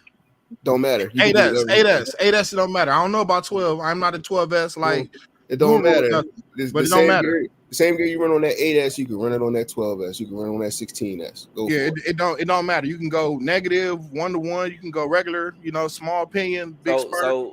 So I'm asking I say because 1 to I'm 1. Over here. yeah, I'm saying like, okay, so let's Your just say I got a battery's gonna 30. get puffy as hell though. Yeah, let's just say I got a 39 spur on there, right? I got a Right. 39 spur, and then I go and put a 47 tooth pinion on a 39 spur. Oh yeah, we out here. We finna have a party. Yo, yeah. You gonna do about 80 some miles an hour before, probably 70 something before you explode your tires. But if you could pull it off, you're gonna hit about 84. I've done it before. It's on video. Yeah, and you ain't gonna have no brakes though. You gotta check that brake. Nah, you definitely. It wasn't. But at the same time, it wasn't on the stock. It wasn't on the stock ESC. It was on the XLX. I've never done this stuff on the stock Spectrum 8S. Never. Okay. All right, rattle. Let's get to some of these comments. Yeah. It'll work. Okay, I'll go by the 40, 41, 42 at tops. Mhm. Yeah. I think my K8 stay at 4139 right now, or it might be 4134. I gotta look. It's been a while since I ran that car. I got a 4139 in my crate right now, but I did somebody else, and I went a couple teeth over that, and it's a beast. All right. But All right, it's rattle. just Let's for one hit. Let it cool off. I'm gonna start at 1022. 1022. That's what I'm starting at. Okay, hold on. Let's say what's up, Hamilton Hanger. Hamilton Hanger, what it do, bro? What up, Y'all go check his channel out, man. He got the airplanes, man. The airplanes going crazy on his channel. We gonna have to get him on here then for sure. Yeah. The airplanes going crazy on his channel. Definitely. All right. All right, Sergeant J says, when I had the OG Kaju, all I did was put 1 million in the center and the punch up. Never overheated on 2200 kV 6S and did standing backflips all day. All right. Sergeant J says, do not bash a spool. LOL. That joint will burn up. Ronnie Creaser says Armor Creighton 6S V3 had a 50 spur and a 13 tooth pinion, stock without speed gear. Joe Gearden, I've been bashing with spools for years, even my 8S rigs. JB Wood, the center diffs, mid 40s. Spool is funny. My God. Sergeant J, that's interesting to see it not burn up doing that. LOL. Roll Fatty says, be right back, gotta run to the store. All right. Joe Gearden says Creighton, bless you. Should be a minimum 45 tooth pinion, 39 tooth spur. Mr. Mad is talking to Coach D, saying what's been up. Okay, they talking. Wendell Gumby, how do you keep from breaking dog bone pins on the Creighton and Outcast fifth scale? Don't crash. Stay off the throttle so hard. Limit the rear. Matthew Senior limit the rear says, travel. Matthew Senior says Sledge Max 6 stock motor 1650 fans on the motor. Excuse me. Joe Gurdon says 52 pinion, 46 spur, and the X Max on 12S is what I go with. Could pull 55. Wow, 55 all day. Mm-hmm. Interesting. Brandon Singleton's asking, is an 18.2 pinion too much for the Asuga? No. No. Yeah, no. And you can run it on 4S Yeah. all day. You won't deal with any heat issues at all. No. Send that sucker around cone all day. 18 and 19 are my go-to pinions on a stock system, just on GP out the gate. 17, 18, and 19.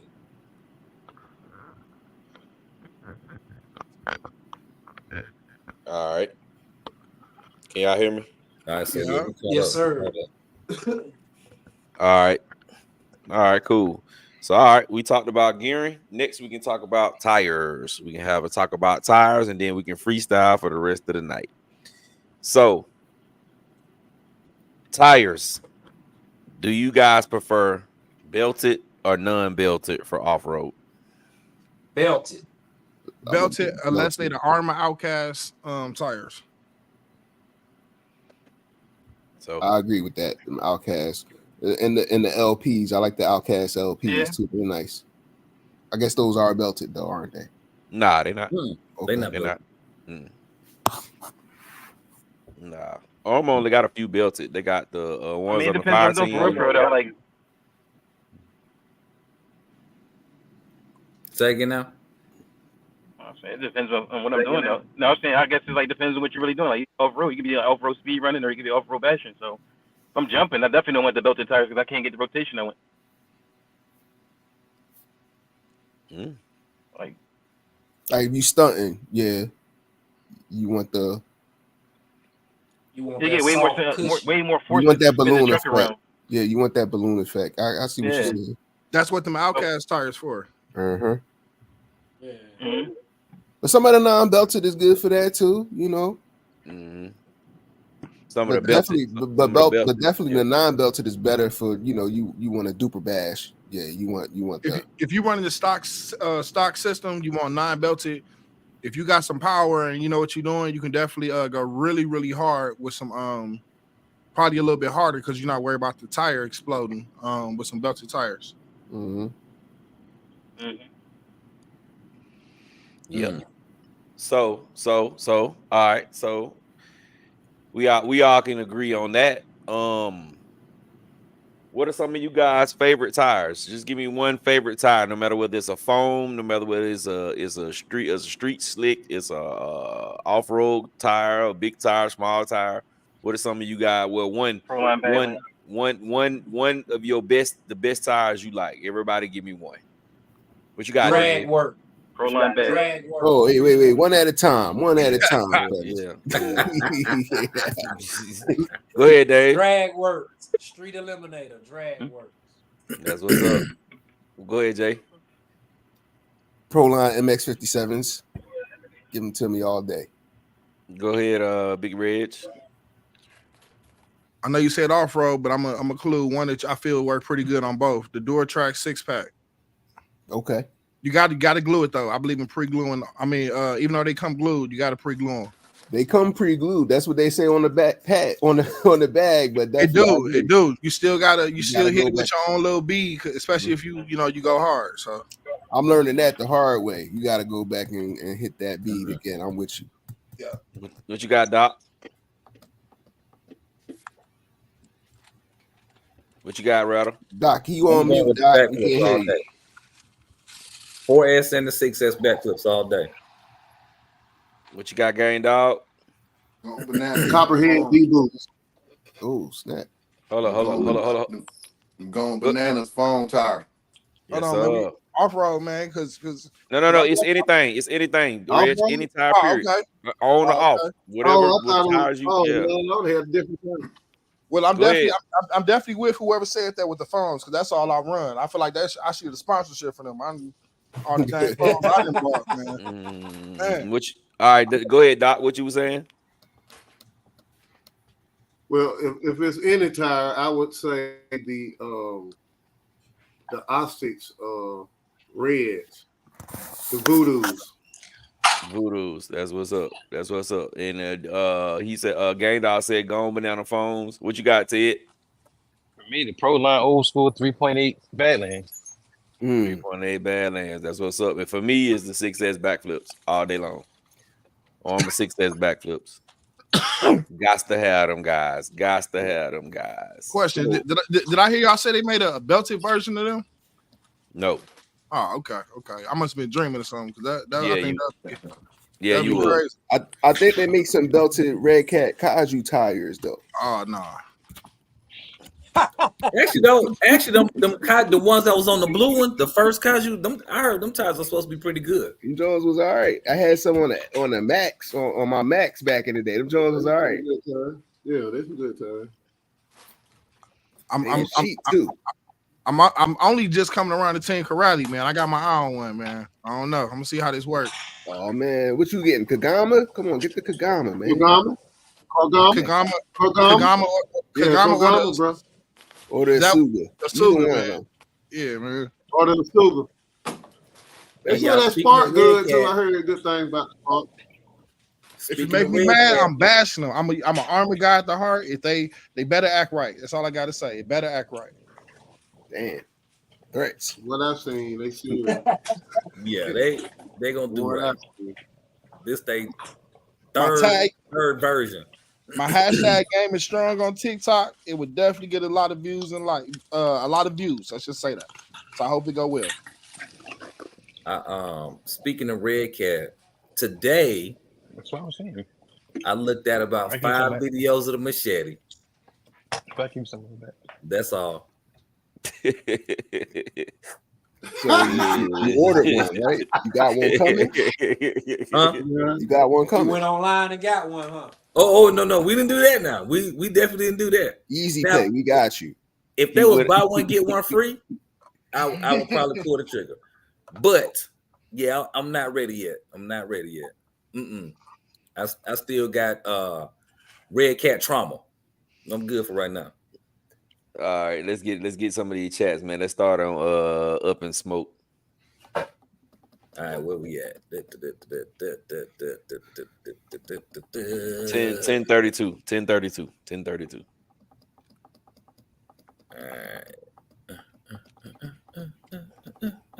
All right, Up in Smokes is asking, what's a good motor ESC combo to put in the 5T? Max 4 and 560 kV. No, 800. 560. I'm going 800. The 800 is dope. The 800 is dope, but you can't gear the crap out of that 800 like you can do that 560. That 560, it laughs at anything you put in it. I don't give a damn what kind of pinion gear you put in there. He gonna laugh at. He gonna be like, "But it's all you got." Well, come on with something bigger. I just think that 560 is too slow, even when you throw gear on it. Because I got a 560 right now, my 5B that I'm actually getting ready to pull out. And I got it. I think I got like a 32 on it, and it only hit like 70 miles an hour with it. To me, that's not. If I put that on the 800, it's gonna take off. It's gonna do. Yeah, but if you put that on 800, you're gonna be hot. But I don't care. With the like, big motors, you'll see me when I'm running them castles. I'm running them castles on 16S. Now that 800, make that joint go 202. You know, the heat don't buy. I ain't one of them heat guys. You ain't gonna never hear me talk about fans. It's getting too hot. No, we gonna run that joint until it lock up. Yeah, okay, that's what's up. That's what's up. That was up, bro. It ain't nothing to replace. Look, you come down here though. Look, Jamie, you come down here, your run gonna end real early. That's all right. I got a couple 800s on deck. No problem. So you'll slap another one in there and keep it moving all day. Well, I like the 5, man. My 5, I got a 34 on my 560, bro. I got a 34 too. Mine, you gotta go up big with them Jones. Mine coming down through there, waving at people, boy. I'm talking about that thing running, scary. So if anybody looking for a 560, let me know. I'm letting mine go. I wasn't impressed with it. 560 for sale, y'all heard it. 560 for sale. So Up in Smoke, there you go. Anywhere from 560 kV to an 800 kV, but definitely a max 4. So you're good to go on that. Sergeant J says, "Man, I'm loving this live. Like the topics, more of this, please." Yes, sir. Appreciate it, brother. Appreciate it. Appreciate it. Joe Gurdon says Traxxas paddle tires have been my strongest tires. 8 or 12S. I've never popped one yet. Hey, that's thorough. That's what's up. That's thorough. Wendell Gumby says my 12S Outcast is frustrating. I go through pins and diffs like draws. Damn. Every day, hopefully. Yeah, exactly. He sound like he just fed up. He not liking that at all. Joe Gerda says the 5th method tires are great on blacktop, not so great in grass, in my opinion. Yep. Sergeant J says super stun, you want unbelted. Speed, you need them belted. Yep. Coach D says the backflips. Sergeant says OG Badlands. 9G says the belted guitar. Joe Curtin is talking to Wendell. In my quad motor build, I had to use M2C axles. Interesting. Coach D says street eliminator voodoos all day. Robert Comfort. How about the Jetco tires for fifth scale off-road? Nice. I like BSR purple foams for drag. I like the Jetco tires, but they heavy. That's the only thing about them. Very heavy. Very heavy as hell. And they're not forgiving if they get wet. Matthew Senior says IMAX J9 Pluto toughest in belted beadlock setup. Henry Sean says street tire Duratrax Banditos. Interesting. Robert Comfort says, how can I get a set of Gone Bananas foams? Reads RC says Badland all day for bashing. Matthew Senior. Okay. Brandon Singleton says Rattlecan R5 tires. We're gonna watch them go on down the street. Wendell Gumby, Joe Gurdon, the pins are made of a different metal on M2C. Oh, he's asking, are the pins made of a different metal on the M2C axles? He-Man Shine, off-road Badlands, Outcast, backflips. All right. 9G, Rattlecan, the Red Cat Warrior. That's right. He get hyped as soon as he hear the word Red Cat.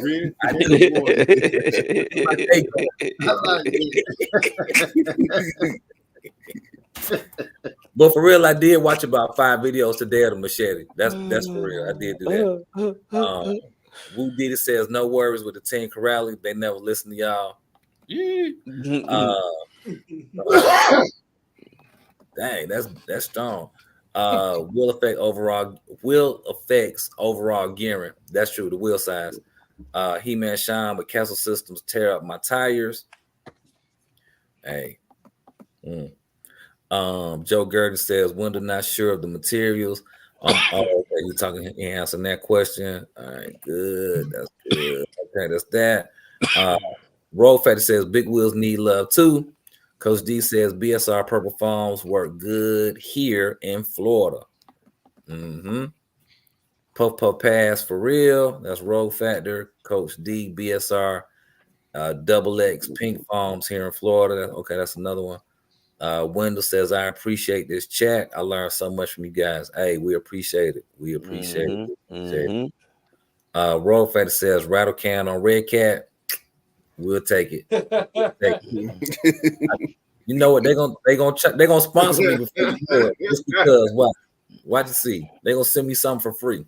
You gonna have one of them hoppers. Yeah, they need to send you that convertible. Hey, I'll take it. Now that I'll take it. Need gold digger. They need to send you a gold digger router. We need to convert you over and then get that hauler. You know, I would get one of them hydraulic cars. I would definitely do that. I just don't want to spend that kind of ticket on it.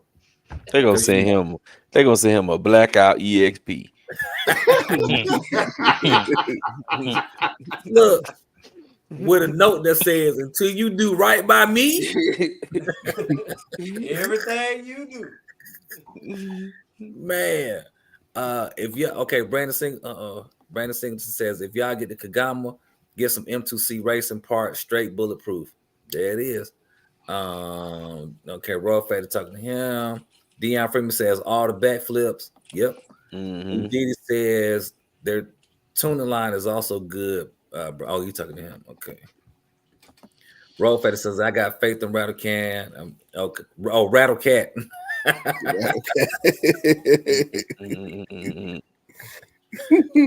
it, man. That is it. You know. But yeah, I would get a hydraulic car. I just got other cars on my list that I want first because I know I'm not really gonna do much with it. He got the list that never ends, y'all. Bruh. It's good for car show, rather. Even though they want to DQ you because you ain't got no well, you would have a custom paint job on yours. But yeah, it'd be good for car show just to show off your. Show it off. Yeah, that would be one of them type situations. That would be one of them type situations. What is that, Gap? Hey man, you know the hobby shop always look out for the Gapster. Oh yeah, a Proline 40th year anniversary coin. Nice. In the little plastic thingy. Yeah. In the That's case. nice. That's dope. That's cute. Yeah, that's dope. That's real cute. It's like the Magic coin they used to have with the rock crawler. That's some of the things that like people always say support the local hobby shop, but stuff like that says I appreciate my customers. You see what I'm saying? So to me it's hard to do business, to be loyal to somebody who's not loyal to me.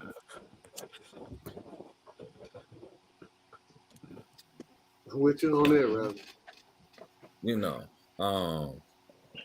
like if every time I come in here I'm paying full price plus tax, you know, I'm gonna treat you just like I treat any other store. I don't go to the same Walmart every time. Sometimes I go to Target. There you go. All right. Oh, He-Man Sean is asking a great question, and I got the answer. He's asking, when do you guys say no more buying cars? Never. I don't think anybody. I don't think anybody's been like, I'm not buying no more RC cars, and that's the sentence. Now I have said I'm not buying any more RC cars this year. I did say that like December 29th. Took a 4-day break. I said I will not. I refuse to buy another car this year. Because as soon as you say I slow down, I might say I don't need a car right now. I might want a car, and then it's like, well, you know what? I can wait. You know what I mean? I ain't gotta have it right now because I got a list of cars that I want, but I ain't just gotta have them right now. So it ain't no never ending. I don't tell my wife no about no purses and shoes, so she don't need to tell me no about no cars. Me, I'm targeting a big, and that'll slow me down for buying a lot of other ones. Like when that Dodge hit, bro, he said you can put a 2-speed on it. Have you ever seen an electric car with a 2-speed transmission? Only on YouTube. Yeah, only on YouTube, and it seemed to be pretty tight. But now what I found in this RC world, as soon as I say, you know what, I'm not buying no more cars, and 2 or 3 days later, it's some other car that's coming out that's just like, damn, I gotta get that. So I stopped saying that. Or you catch a deal. You catch some type of deal that says I got to do this. If I don't, I'm probably gonna regret it for the next 6 months. So yeah, it's ain't no need to. I never. I don't say that. All right, where we at? Let's see how many thumbs up we got, bro.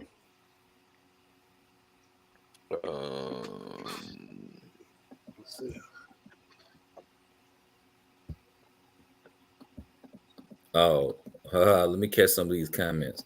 All right, here we go. Backflips.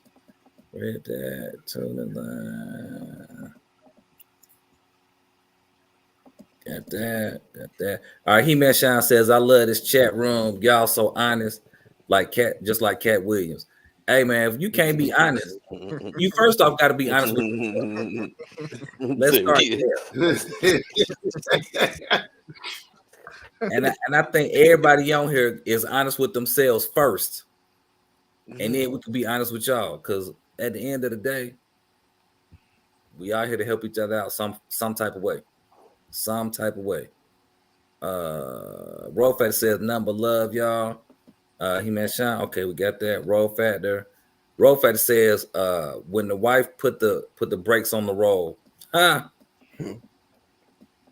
No, we don't get no brakes put on around here. No, put no brakes. I don't put no brakes on her, so she don't put brakes on me. Hey man, when your neck game strong, you can get what you want. And that's coming from No Neck Gap. Hey,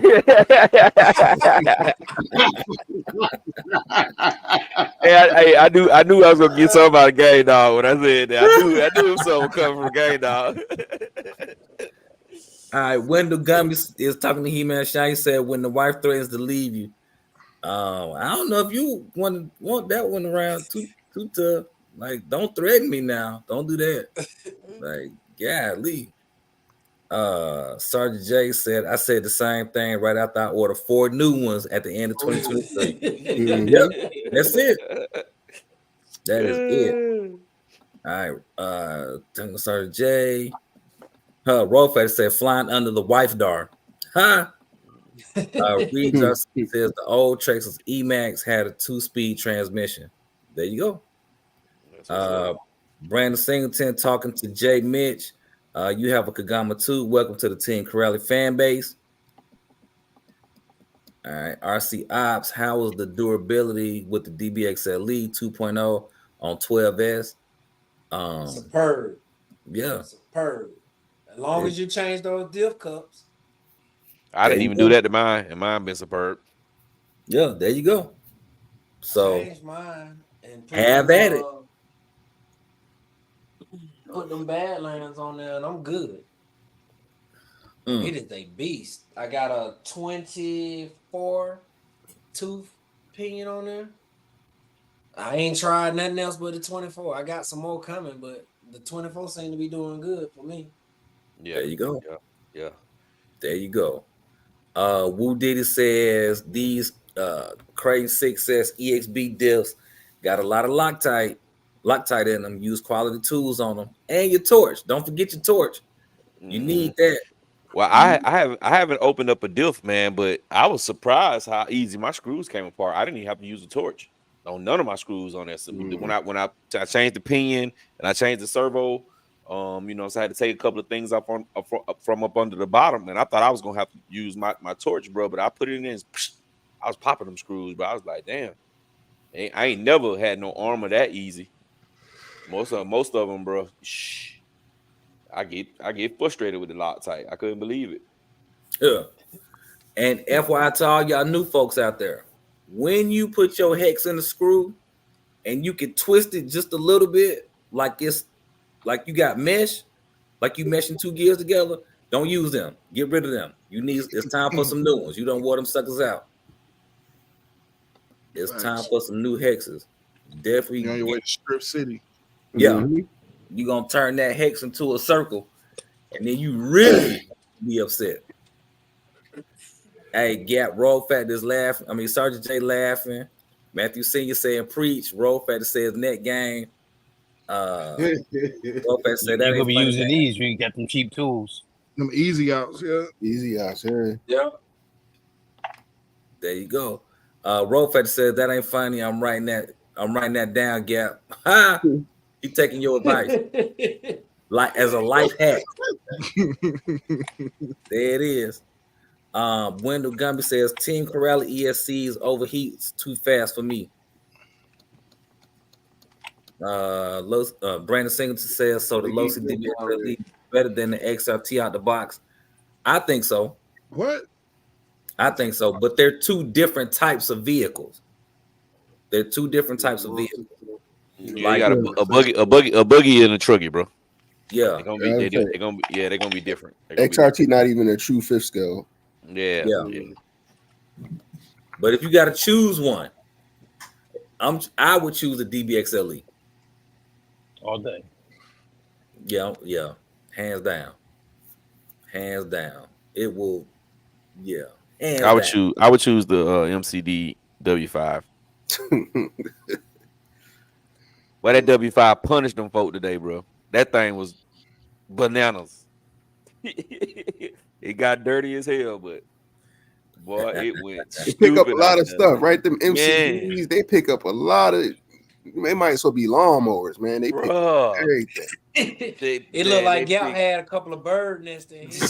Yeah, bro. It was full of stuff, bro. It was full of stuff, bro. But it was running, bro. It was running. I'm talking about, man. And I got the 650 in there. I ain't even gear high, and that thing was getting down through there, but they couldn't handle it. All torch. Roll Factor says trash old hexes at ASAP, maybe even right out the box. Absolutely. Sergeant J says, what's y'all's go-to hex? For me, I've been using them dynamites, them red dynamites, because I got them when I first got in the hobby. But I also got a set of MIP. These right here are using now. Yep. That's it. I got some of those too. MIP me, bro. MIP me. Yeah, yes, sir. That's it. MIP me too. Them DDM Harton tool hexes.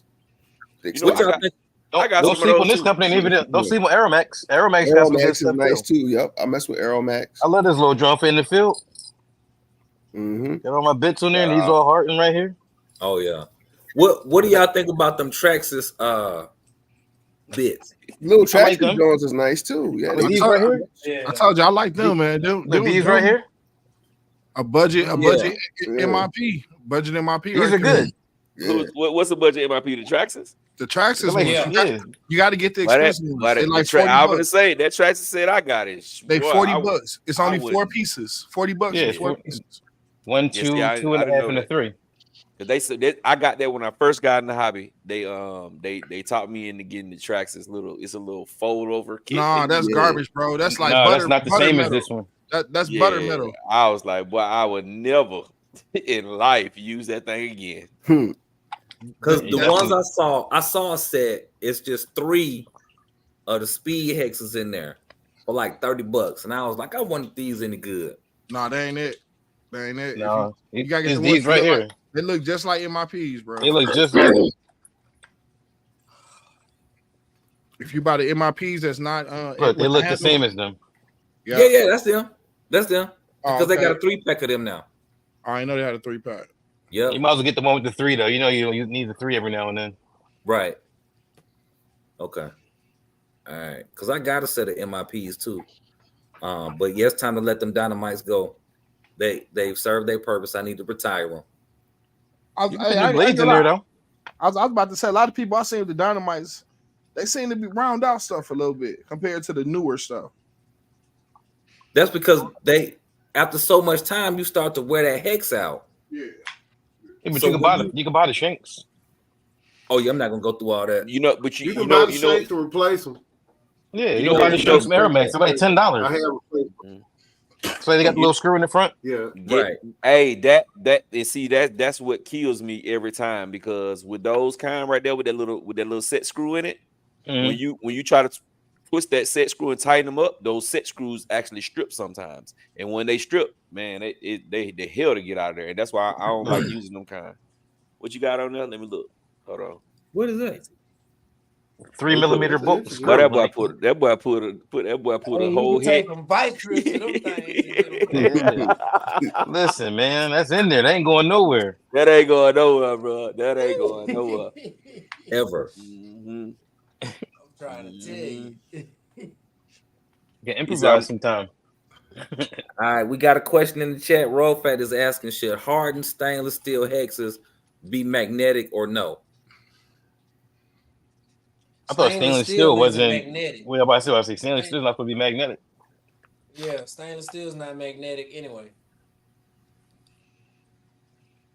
That's why they use that in some types of industrial plants because of the lack of magnetism.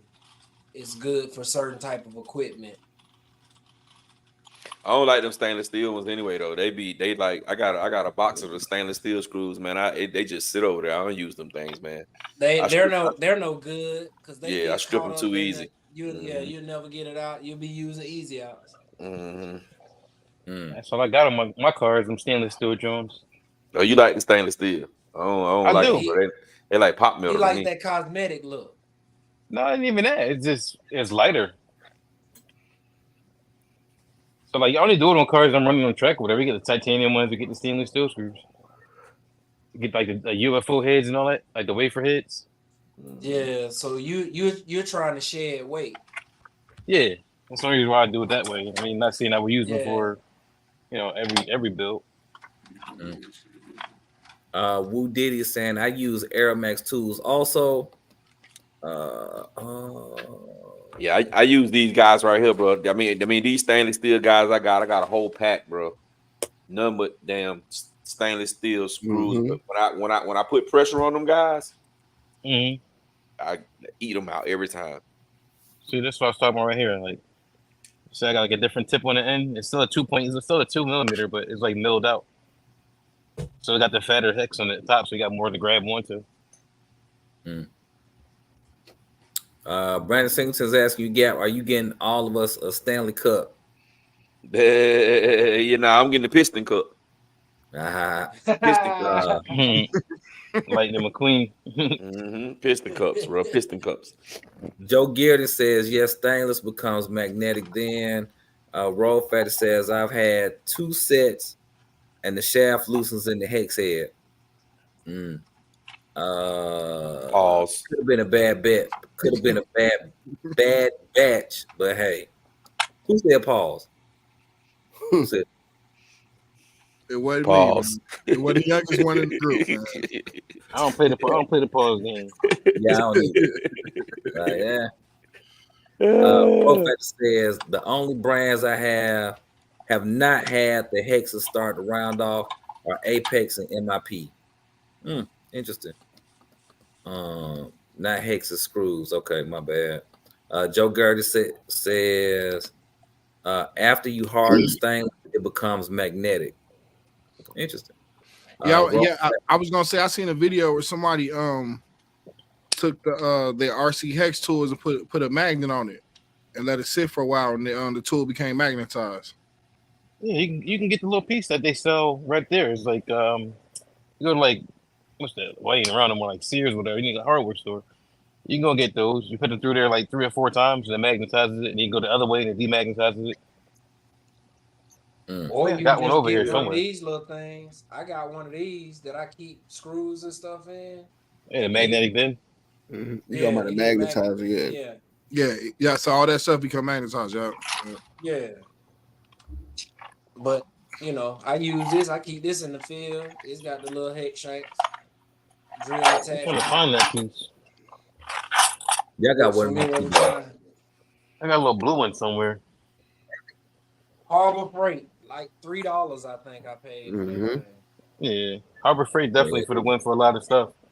Oh yeah, not for everything, but definitely not no stuff. hex drivers, man. You gonna strip? No. I wasn't speaking on them terms, my man. He said the hex drivers. Harbor Freight. No, stuff like this. I would say.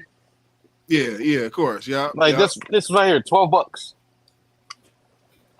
I use that to spray this. You need something bigger.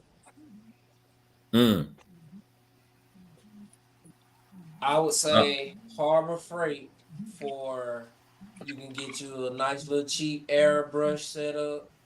Yeah. The compressors. Controllers. You can drop $100 there. You get a brush and a compressor. These like what $30 for your controllers, the big ones.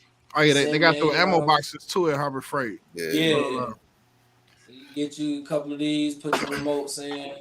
It's my daughter's, hers. Got the little phone protected. She thinks she doing something because she got a box like me. So. The box costs more than the radio. Right. You got a box with the old SLT in there, in that guy. She got a little Travis Russell. Radio got crystals in it. Russell. She fine. She winning. That's good. That's great. That's what's up. That's what's up, brother. That's what's up. All right, Wendell Gumby is asking recommended servo for fifth scale, Outcast, or Creighton, or what other tricks can I do to get tighter steering? Tighten up You that just want to Vidivine bell crank setup. Don't give him the expensive part first. No, I'm saying like that changes steering geometry. You can get one of them. You can get one of those 65 kg. It's a blue servo on Amazon, 65 kg. It's not gonna break the bank, but they're pretty good. But if you got, Power Hobbies like that too. Mm-hmm. But if The you 785 or whatever.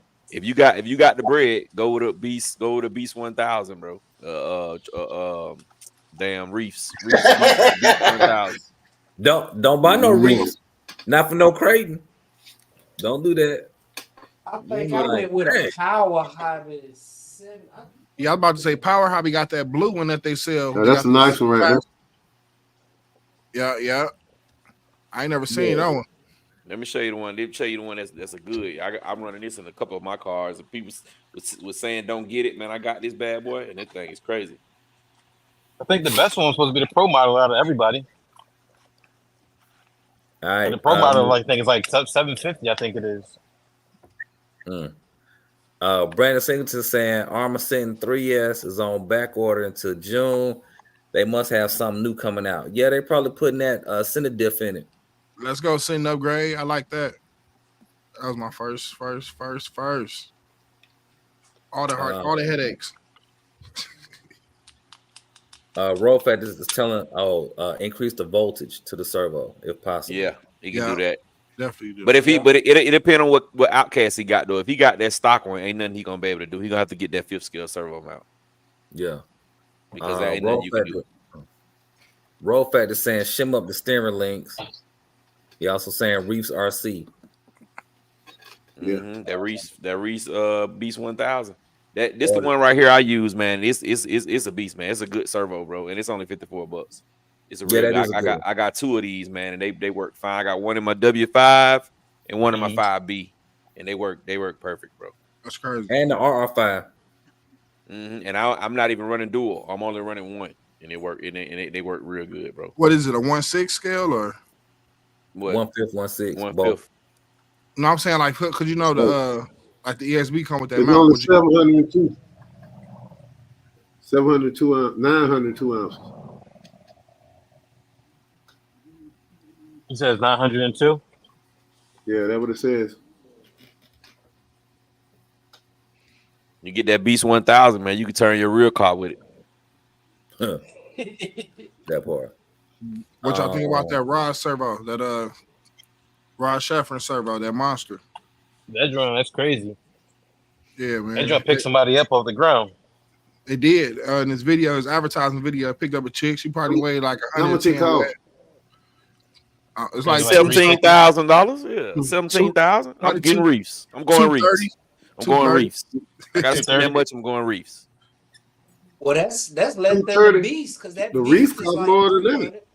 I know. Yeah, NSDRCs are nice too. I like NSDRC. $399. Yeah, and then they got a 2,000 too. All right. What kind of steering y'all trying to accomplish? Like y'all trying to make them 90. Man, when you put them on GRP holes on the top. They put some 32s on that bad boy. When you playing with a fifth scale and you doing extreme stuff, it ain't nothing like that steering not working how you want it to work. That's a could be different between hurting somebody and or messing up the car. You really need it to work. I always overpower that right there. I make sure I like having stronger servos for the fact when they center, they hold their line. Like a lot of cheaper servos may work and turn, but when you go to hit them and turn them, like when they sitting stationary and neutral, you can bend them. Yeah, same thing with a speed run servo. You want to get something really strong. Hold that center line. And you want something that centers really well, like MKS servos. Best in the business when it comes to centering. They're just super expensive, but I don't think they make fifth scale ones. I know they make them in 10 scales and all that, but this servo is like all programmable, all through Wi-Fi, everything. That's one of those digital, whatever they call them. Digital. Yeah, you can change. Yeah, the digital servos. Yep. But you know, a lot of them you can program. Like Tekken has one too, like that. They got that line of servos you can program with their. Yeah. Yeah, that's what I'm saying. Like anything that's like programmable, like you can get the most out of it. All right, let me catch these comments. Robert Comfort is asking, is the Perfect Pass Monster Servo any good for an infraction? Great. Great. There you go. I give it thumbs up. I get a Reese 555, 4. Man, great. I get a Power Hobby 760 BL. Oh my goodness. Yeah, I get a Reese. There's Power Hobby. No, I'm sorry, 729 MBL. His brushless motor. I get a JX. JX cool right, too. So Robert, the answer to your question, yes, they saying that it's good. There you go. But you have some other options too. Yeah. But if you think about getting that Perfect Pass, go for it. If you're thinking about getting the Perfect Pass, get a Reefs. Bro Fat is saying, has anyone set up dual servo on any of their armors? I have not. No. That'd be overkill. Only way you can do that is you can actually have those programmable ones, because if not, you can always gonna have to find the PPM center for the horn, and it ain't gonna be there. So those digital ones, you can sit there and change the PPM center, so they can make the horns line up in a stationary spot without having to have one fight the other. Okay. Dion Freeman says, Gap, I run the same servo on my Outcast EXB 8S. There you go. Sergeant J says, I got one. It's $289. He put it in his MTXL. Damn. T-Dog says, much love, RC family. Welcome to the chat. Welcome to the chat. We appreciate you. Hit that thumbs up. Sergeant J says, I showed it in a short that I made. Okay, got it. He's saying it's a beast of a servo. He runs it off of a Castle BC at 8.4. RC Op says 8 FRC servo. Rolfetter says good point. He-Man Sean says on the street and road driving is a 6S Italian, a Creighton killer.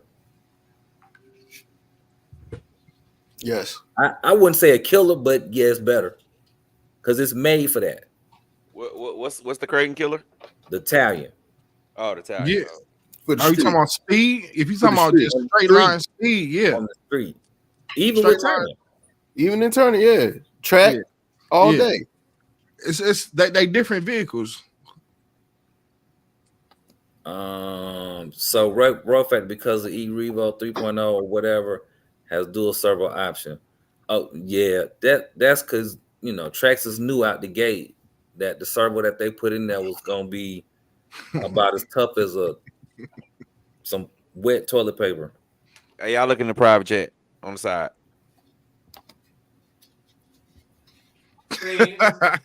but that's yeah, that's man. That's how you It's feel. real. It's real. Yeah. I really do. I really do. So please don't. Yeah, please don't even. Yeah. Oh, wow. Okay. It's real up here. Okay, it's up. It's like 8 Mile. You know what I mean? He said it's up and it's stuck. It's on site, dog. Stand on business. I really do. Joe Gurdon is saying, doesn't one company make all those high dollar servos and the cases all look similar? Mm-hmm. Everybody's doing the branding game now. He's just going to Banggood and saying, I need this spec. I'm gonna put my name on it. Yeah, true, very true. Seema Dragon says, talking to Gap. Oh, and the panel, will the V2 infraction driveline handle the power of an 8S upgrade? Yes, sir. All day. All day. It'll handle It 12. don't handle 12S. As long as you got them shimmed up properly. I'm about to say you definitely gonna go through the drive shafts and throughout the drivetrain with 12S. I ain't even 8S if you running like sticky, like if you really fast. Yeah. But at the same time, yeah, man, you definitely can do it. To answer your question, There you go. Just to understand, it's like batteries. Any one of us can call up and say, I want this, that, and they're gonna say you have to buy 100 of them, put whatever name you want, and sell them. There you go. Mm-hmm. There you go. Excuse me. Anthony Johnson is talking to you, Jay Mitch. You can't take the 560 out. I did my 5B the same way off the strength of your 5B. We in this together. If we in it together, sell it, yo. Post it up on sell it, Facebook Marketplace. Get rid you of a few more. Get you a few more RPM back in that vehicle, man. Yep. That 800 to me is definitely gonna be a faster motor. Yo. Easily. And the 800 is a beast, man. You know, my first 5T, me, you know, Ted put that 800 in my first 5T. We took it outside. That joint did like it did like a wheelie all the way down the block, like it was an Outcast. It was crazy, that 800. Yeah, that's when you had that spool in there. That Had joint was a that monster. locker in it. Yeah, that joint was a beast. I ain't never seen a 5T run like that. Yeah, I think that Castle 800, 1100, those kind of I don't know if they just freaking motors, but they a little special. I'm not sold on the Hobby Wing 800s yet. I ain't running one of them at 16S yet, but I'm sure you gotta keep them joints in the tuck. Yeah. I'm sure that 560 will take 16S. It better that low. Of course. It's just gonna be a lot slower compared to the same gearing on the 800. Yeah. It'll have more efficiency though. We be able to run it a lot longer. A lot more efficient. That battery gonna last all day, but you got to put the biggest gears possible on there to get any type of real speed. Yeah, get real speed out of it. Yeah, I got you. To hit that 60, But yeah, my fault, man. That joint going up, man. 560 going up. Yeah, sell the five. Or unless you got something big, unless you got like a Raminator, that joint will be nice in the Raminator. It's probably nice in the 5T too, but each their own.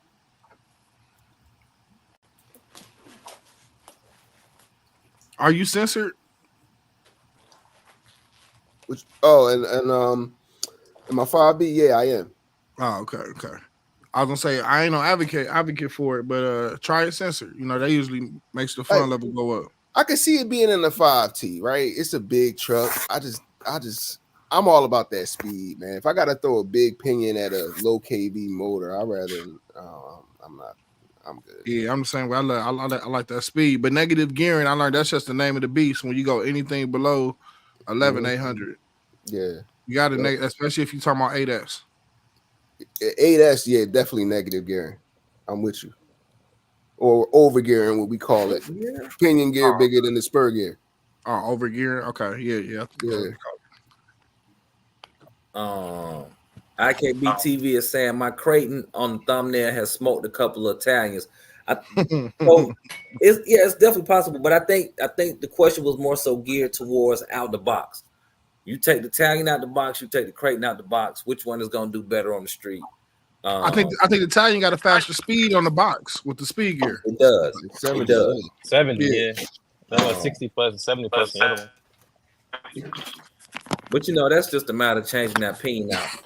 But out the box, the Italian is actually made for racing, whereas the Creighton is more so made for bashing. Doing a couple of flips here and there and all that type of stuff. But you can tweak it now.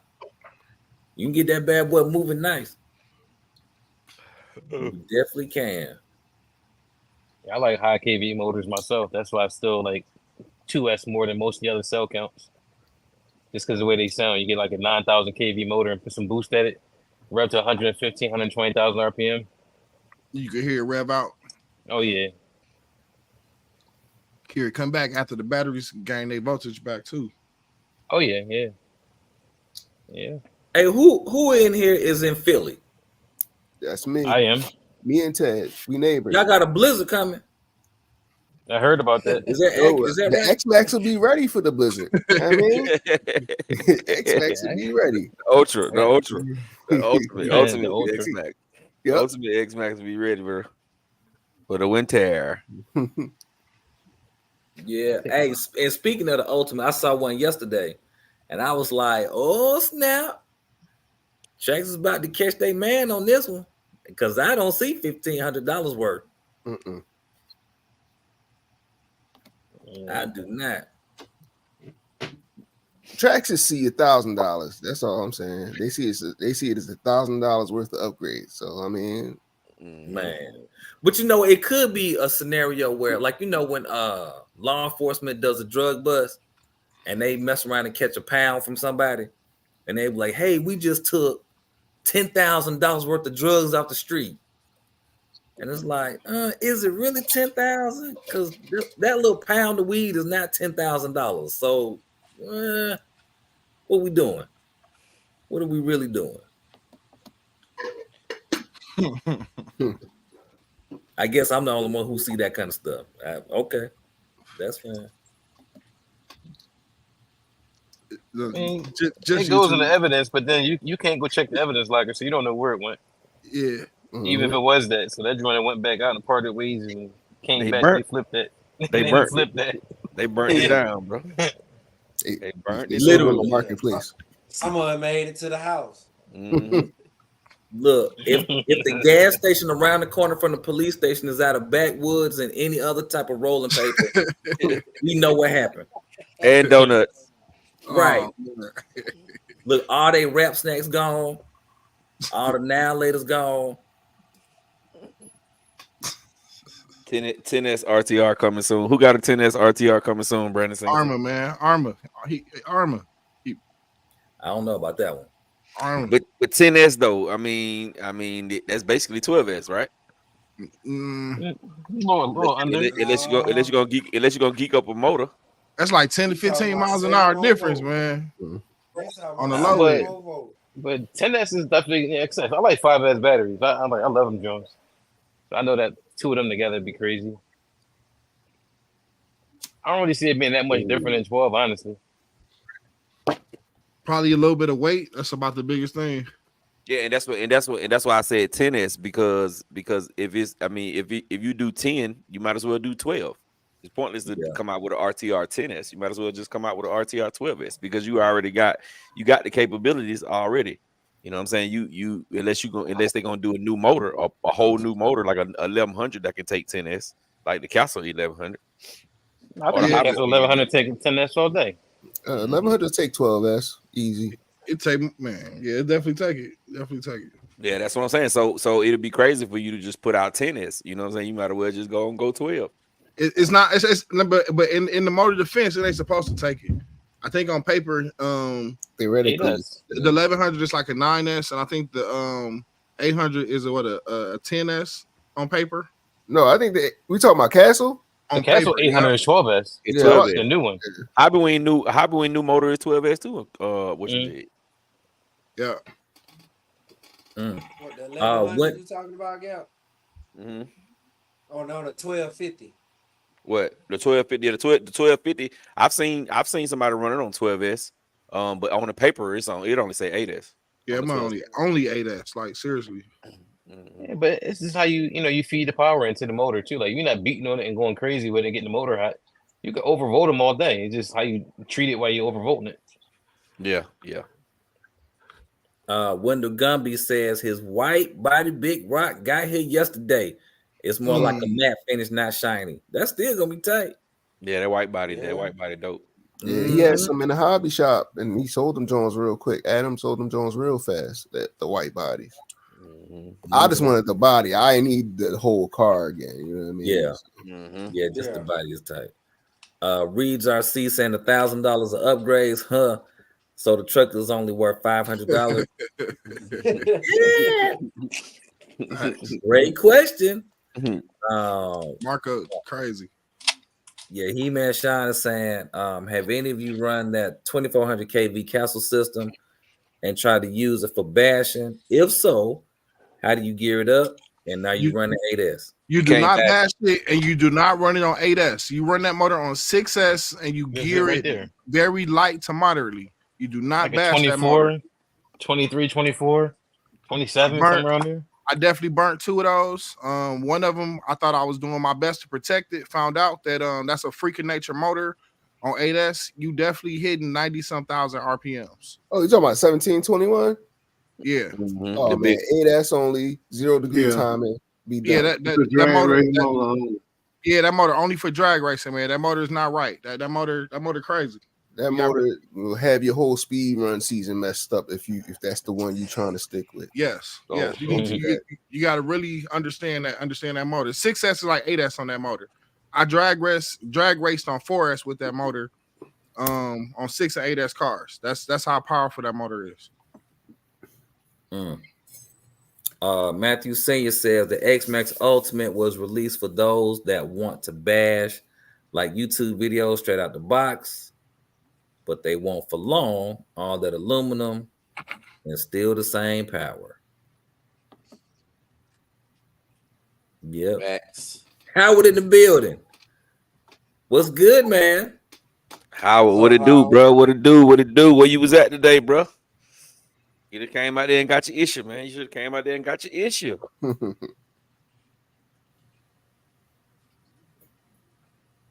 That part. Oh yeah.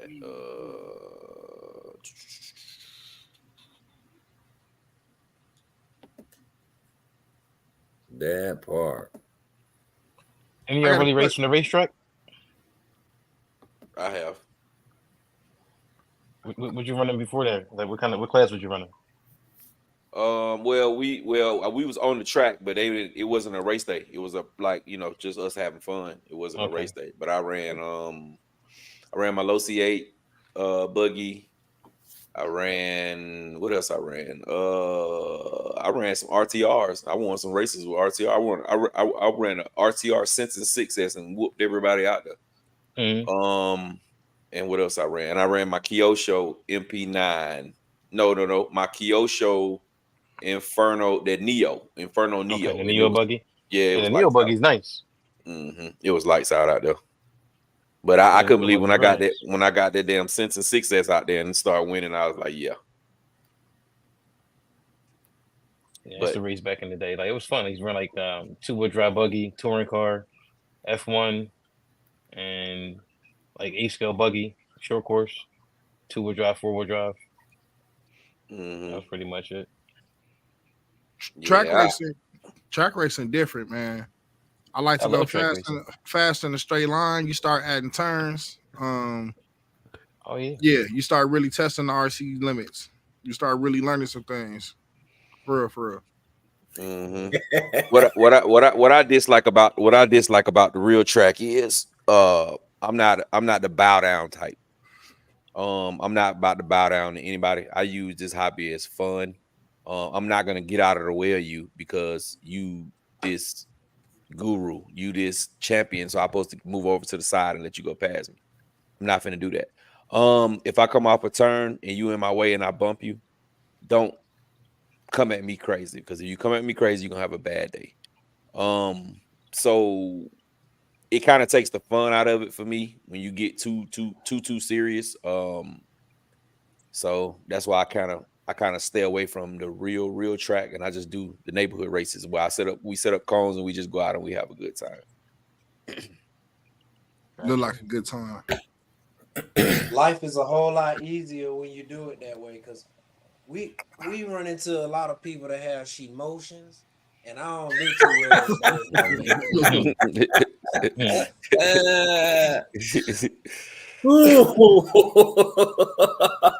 Yeah, facts. And see, like if we were to go to the track and somebody woofing the wrong way, it'll be bad for them. They'll have a real bad day, bro. They'll have a real bad day. So I try to just, stay away from stuff like that. Because if I start going, my brother's gonna come. They're gonna, yeah, man, we're gonna go too. You going, we going. And then, somebody out there talking about, oh man, you supposed to move, oh, you bumped my car. It's gonna be crazy. So I mean, like short course, they don't get like that with, but touring car, they don't really be saying too much in there either. Like when you start getting this like F1, you might start getting into them divas like that. Like certain classes of people are different. Well, yeah, and see, I was speaking on. See, I've never done street race like that because we don't have a track down here. Mm-hmm. To do the street stuff. You know what I'm saying? The street stuff probably would be a little bit better, a little bit more. You know what I'm saying? But down here we got, like we got Loganville. They got an off-road track. in Barnesville, they have an off-road track.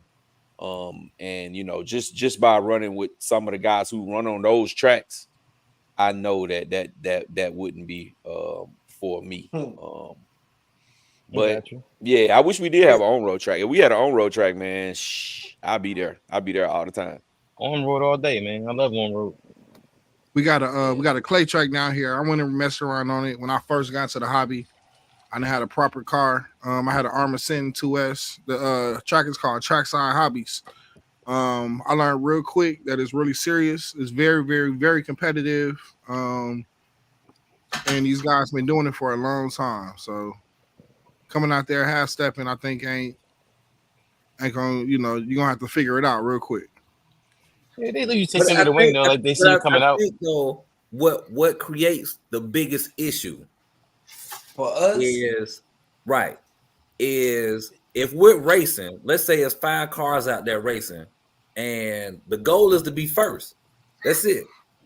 Now, let's say I'm the last car and I'm about to get lapped. Let's just say the rules of the track or the unspoken rule or the unwritten rule says, rather you supposed to move out the way and let this faster car go by you. But in real life, I'm gonna keep pushing. I don't want to get lapped. Nobody wants to get lapped, so I'm not just gonna let you lap me. Now I'm not trying to get in your way and all that old type of stuff, but I'm gonna keep pushing my car. And if I don't get out the way, somebody's gonna say something to me like, "Hey, why didn't you get out the way to let this faster car go by you?" Nah, we're not gonna do that. We just not gonna do that. Or if we're both going into a corner and my line is in a sense going to intersect with your line and I end up clipping you and you got something to say to me because I clipped you, bro, we racing.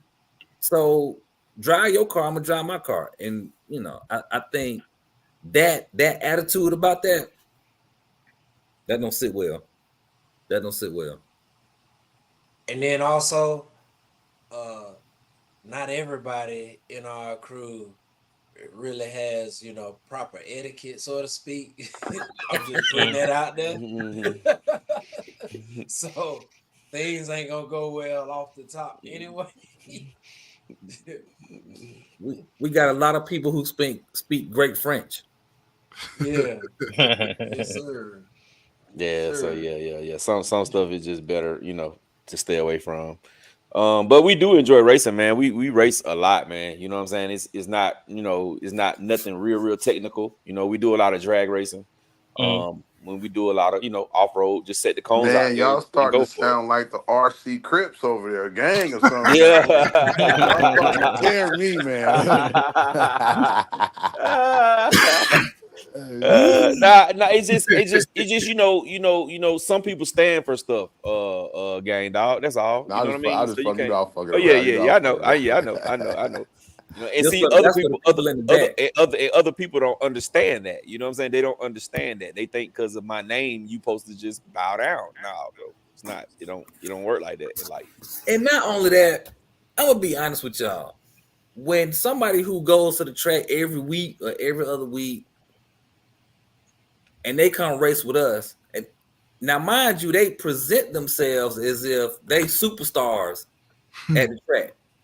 I mean, oh yeah, you know, I'm at the track. I can give you guys some tips and blah blah blah blah. Okay, whatever. But, and you barely beat us. You barely beat 1 or 2 people, or you barely win 1 or 2 races. Then come to find out, when I really start asking you questions about your track experience, you've never been on the podium, and you only racing in Sportsman. Come on, man. Go on now. Bye. It's really nothing you can say to me. You can't give me no advice. You suck. When it's all said and done, you suck. You're not a winner. So yeah, just stage left. Go back to your house. You on punishment. Go to your room. All right, catch a window right here, Jack. I mean, Rattle. All right. Oh, you said catch window. Okay, yeah. They said window. Where's the window? Do all of you run Futaba 10PX? I have the Radio Master MT12. I'm trying to bring myself to justify purchasing the Futaba. It's gorgeous, LOL. I don't have a 10PX. I do have a 7, and I got the Radio Link. Him bougie. I got an old school 4PX I use, and I got a SandWire remote, and I got the Radio Master.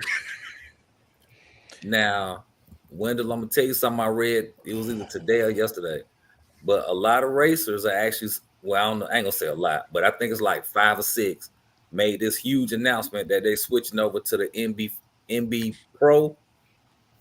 I don't know if that makes a difference or not, but yeah. Yeah, I'm running 10. I got a 10 PX. Yeah, we run them 10 PXs over here. Big boys. I see y'all Futaba gang up there. Yeah. But any of the Futabas, you don't necessarily have to have a 10 PX. You can get the 4. You can get an 07. They easy to use, man. So many different protocols you can use for them. It's expensive. It can be expensive depending on which radio you get. Just don't get that 3 PV. You ain't gonna be happy with that. Not at all. The lowest is the 4 p.m. Yeah. Hey man, it was a track guy, bro, trying to sell another guy the other day, the 3. I went in there and said, bro, don't buy that. He got mad at me, dog. He got mad at me, dog. Bro, I'm like, hey, bro, I'm just being honest, bro. Don't buy that, bro. You wasting your money, bro. You gonna be buying another remote soon. All right, I'll take a Traxxas TQI over a 3 PV. Honestly. PX3. He'll take a SLT. Exactly. Wow. I know The user somebody interface is horrible. I know somebody that bought one of those and they put a range extender on it, because the range you can only go like 2 house lengths away. Like it was horrible. It was the user interface. The user interface, that's the only issue. I mean, the Futaba underneath the quality, that's good, but it's the user interface. It only has 3 lines on there. You only have 3 letters that dictate what everything was. Yeah, it's garbage. Yeah, get one of them $39.99 joints, the Relarlo joints. Relarlo, yeah. That little Relarlo radio. Yeah, get that joint before it's you Radio get Link. PB. It's Radio Link. It is? Yeah. That's what make their radios. That's what's up. Dumbo RC, the parent company, Radio Link. Get all that. Don't get that 3 PV. Spend your money, get at least a 4, something with a 4 in the front, but you don't necessarily gotta get the 10. But I would honestly, like, if you talking about a 10 PX versus a Radio Master, honestly, the Radio Master is a steep learning curve, right? It's you talking in Linux. The way you gotta program that radio, it's not straightforward. I think it'll get there. People start sharing their models and stuff like that, but the possibilities is endless to what you can do with that radio. But you in the matrix, kind of like with that radio. You know what I mean? We figuring it out though. I think by the summertime, somebody gonna come out with like a especially for the drag racing, somebody gonna come out with like a special model or like a I see you got with the Futaba gang. Somebody just gonna come out with something to really figure it out. It's gonna have all the trims and all the expos and everything that you need to really, drag race with it. Yo, we on the call right now. Me and my man Ted. Ted got that joint almost figured out. Give me your email. Give me your email. I'm gonna send you a file over. I want you to try it out. I just got that joint today. It's all that. Hey, Gap, check the private chat. There I go right there. SL3. Shit, I gave Rattle one today. Hey John, I found out the new Radio Links bind up to this too. They got the gyro built in. They were like $20 to the 4-in-1 protocol. Yep, that's what's up. Oh, we on. Hey, He-Man Shine is asking when did you know it was time to upgrade the radio? When I was taking more cars out and forgetting radios, or grabbing the wrong radio, thinking I had the radio for this car, but I got another radio. At that point, I was like, yeah, I'm not doing this no more. When you take it out the box and you realize that you pull the trigger, the car don't go until a little bit later. Latency like horrible. I know for me, it was the range. When I started running out of range with them Spectrums, it was time to go Futaba. Yeah, I had the DX3, the original one that came with the LST in the box. Mm-hmm. So I'm out bash with my friends. They end up going to this little valley. I try to go over there, car just shut off. I'm like, what the hell? I'm like, they running these, like, I think it's running 3 PMs. I was like, how much you pay for that one? They was like, oh, this is like $100. I'm like, this one came in the box, was for $200. They don't even get the range you're getting. That's why I was like, I gotta go get out of this. Yeah. I IKB think when I TV bought my says. second car, IKB TV says I've been track racing since I was 10 and never seen that type of drama at the tracks. If I race out there, I'm bringing the burner. Yeah. Bringing the Yeah. heat. We believe in peace. Yeah, believe in carrying a piece. It's an open carry state. Yeah, Yeah, Georgia bro. is. Yep. Yeah, so up here He too. is too. Hey man, every time I try to get a piece of mine, somebody try to grab a piece of mine, so I have to grab my piece. That's the uniform around here. Mhm. That's it. Standard issue. Like you go outside, that's the same thing you do. You put your clothes on. Yep. It's your wallet. yep, and your pistol. Your wallet, your watch, and that your car keys. Like I don't directly carry it on me, but I always got it on me. It's always with me. Good God Almighty, I y'all. feel safer when mine is on me. All aspects in the building. What's going on, man? Thanks for All joining. aspects. Thanks for What joining. up? What's up, brother? What's up? What's up? What's up? For everybody coming in late, man, we got 55 people, man. Wipe your feet before you come into my house. Smash the thumbs up button. It is absolutely positively free. And we appreciate everybody for coming to rock out with us, man. We do this every Sunday night, and we do pop-ups in between. So stay posted to one of these channels, man. All the channels is right there posted. All the names, see it in blue, except for Ted's. Everybody else name in blue, that's their channels. So get with it or get ran over by it. Try it, you might like it. That part. Oh, what made me get the new remote though, bro, is when I'm almost like Rattle. Like I took out like 6 cars and I had 6 different freaking radios and I had none of them marked. So when I got there, it was like go through this radio, go through that radio, swap the batteries out of this one, and it just got real redundant. I was like, man, look, it's time for me to grow up and get me a good radio. What about the new DX6C? Yeah, we seen that the other day. We don't really know much about it, DJ. Until somebody get it and start running it. But we did know that. If y'all didn't know, Spectrum has the new DX6C remote that just came out. It looks just like a DX5C, but it's just 6 channels, and I'm almost sure it's probably upgraded. 6 channels.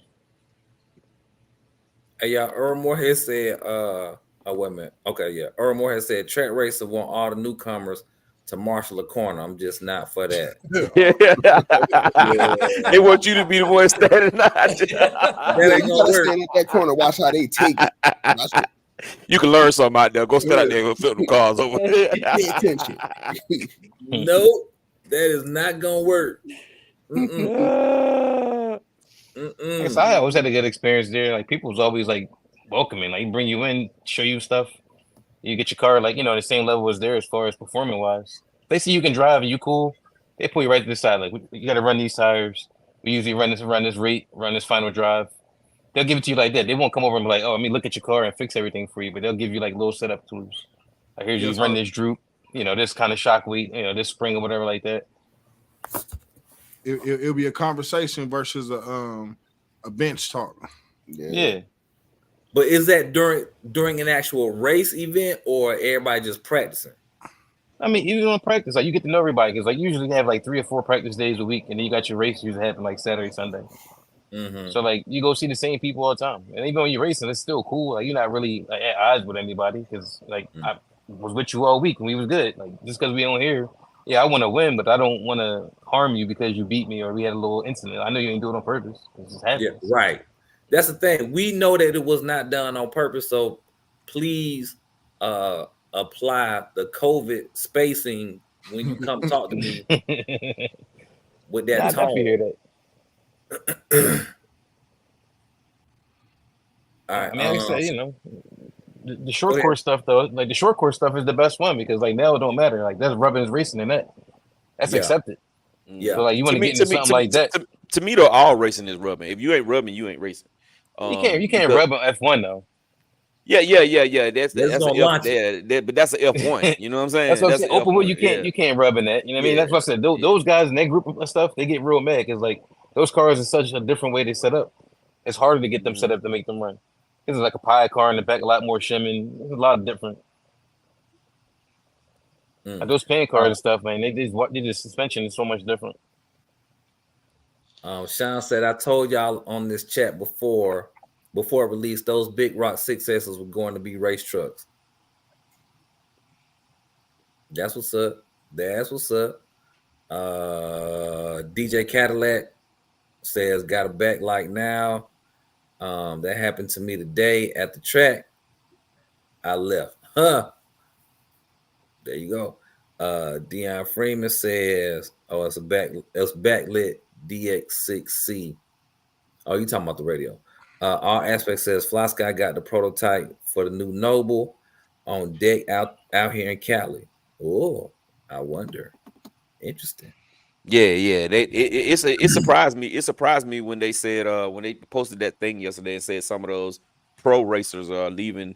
I think one of the guys might have been a Futaba guy, one of the guys might have been a Sanwa guy, and they was leaving to go to the MB4 Noble Pro. And I was like, wow, because I remember I was telling Coach D about this. I remember a little while back when they didn't even want the DX5 Pro. I mean not the DX5, the Radio Links or the Fly Skies to run at the tracks because they can control multiple cars. So a lot of people was kind of frowning upon that. But then when two racers decide to do it, now it's okay for everybody to do it.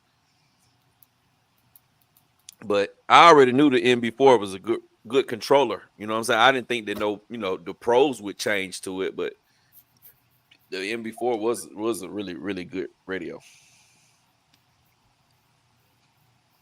It definitely was. I enjoyed my MB4. So go ahead, Ryder. We got about 10 more minutes, man. We're gonna get out of here. Oh well, I'm gonna give you the 10 because I was about to get up out of here myself right now. Yeah, it's 11:47. We're gonna rock out to 12, so 13 minutes, and then we'll be. Oh man, what do I have to do this week? Nothing. You that I'm gonna start sending you that thing in the morning when it be like, I won't never do nothing at work. I'm sending that to you in the morning. This is my last week of vacation. I sure gotta hit it, bro. I got to hit it. Hell, I've been hitting it for a minute now, though. You know what? I've been out for a week, and I'm going to take a vacation like the next 2 weeks. That's what's up. I was supposed to went out of town this weekend coming, and been off on Friday and Monday, but for my wife's birthday. But she decided that she didn't want to go. I was like, damn. Where you supposed to go at? We were supposed to go to Arizona. Okay.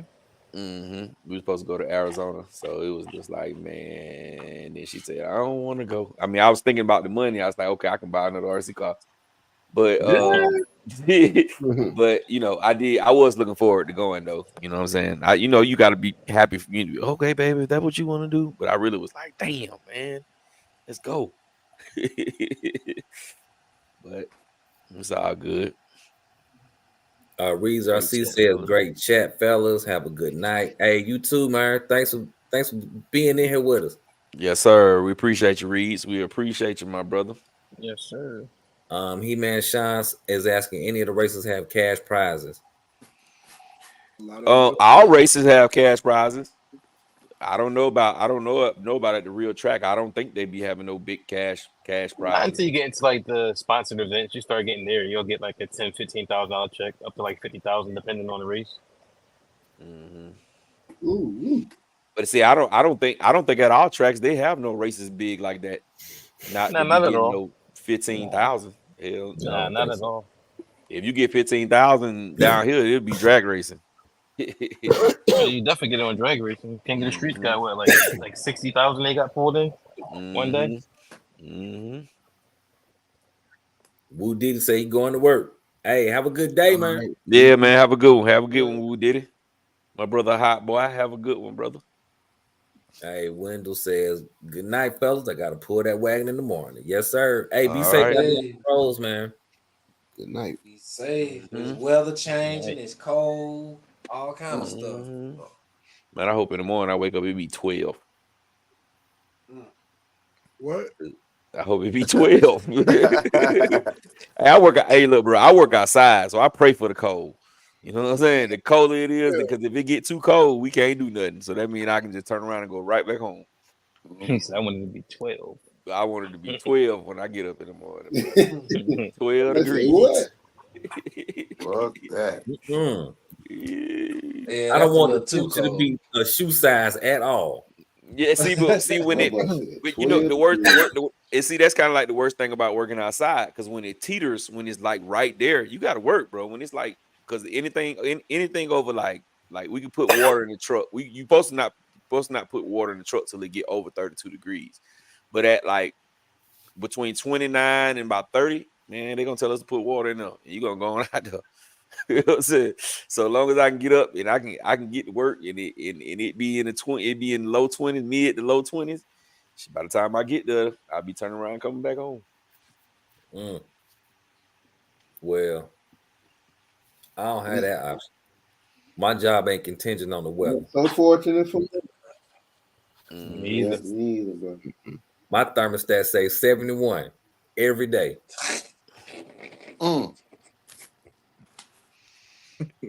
Lucky you. Yeah, when you the plug, you can stay at home, bro. Man, I'm the man sitting next to the man, sitting next to the man, sitting next to the man, sitting next to the goddamn man. The plug can stay at home, bro. As commoners, we gotta go punch that clock. What? Unless our name was Dave, Super Dave. Right. Well, I gotta punch it. I just don't have to punch it right now. Hey, man, Sean asking how much is it to enter a race? I think it just depends on the race. Depending on the race, yep. Sometimes we have $10 buy-in, $20 buy-in, $50 buy-ins, $100 buy-ins. I went to Scotty Straight Line Showdown. That thing was $150 to enter in. Which you got like a lot of like, they gave away a lot of stuff. Did you race? Did you enter it? Yeah, I raced. I did horrible. I went up there a few times. But it was the experience, though, right? It was a great experience, bro. It's televised. Unfortunately, it's on YouTube. Got a lot of views on it. It's on YouTube. Unfortunately, What do you call horrible? Rather can I would make you go search for the footage, but I'm not gonna do that. Oh, okay. I'm not gonna do that. Put it like this: the first time, so long story short, a few weeks before the Scotty Straight Line Showdown event, a few of my RC guys were like, "Man, you should do this." Blah blah blah. I wound up buying the DR10 somehow. Got it ready, this and that. Now I'm at this big event. I walk there. I get there. I'm like, oh wow, we had a real drag strip. Okay, Great Lakes Dragway. Okay. Oh wow, they got real, like, now this same drag strip has like a real 2 lanes over there for race cars. Like they actually built the track, whatever. You know what I'm saying? But I went there. I learned a lot about grip. I had a slipper clutch in my car. Like I was tripping. It was horrible. It was really horrible. But basically I went down there. I was doing some test hits and burnouts. I think I blew my ESC. I blew my motor during the burnout. Damn. So yeah, I put my car down. My car didn't go. Embarrassing. It was like, oh man. And then the car, like, after me holding the throttle down for like a few seconds, it kind of just sputtered out, you know, did its thing and went down there. Second time I went up there, it was this sponsored racer. I'm like, oh yeah, I already knew it was over. He had all his sponsor gear on, all this and that. He got like one of them shark bodies. I'm just thinking about everything I ain't got that he do got. Like, oh yeah, you know what I'm saying? It's over type stuff. Right. But he still got to go straight.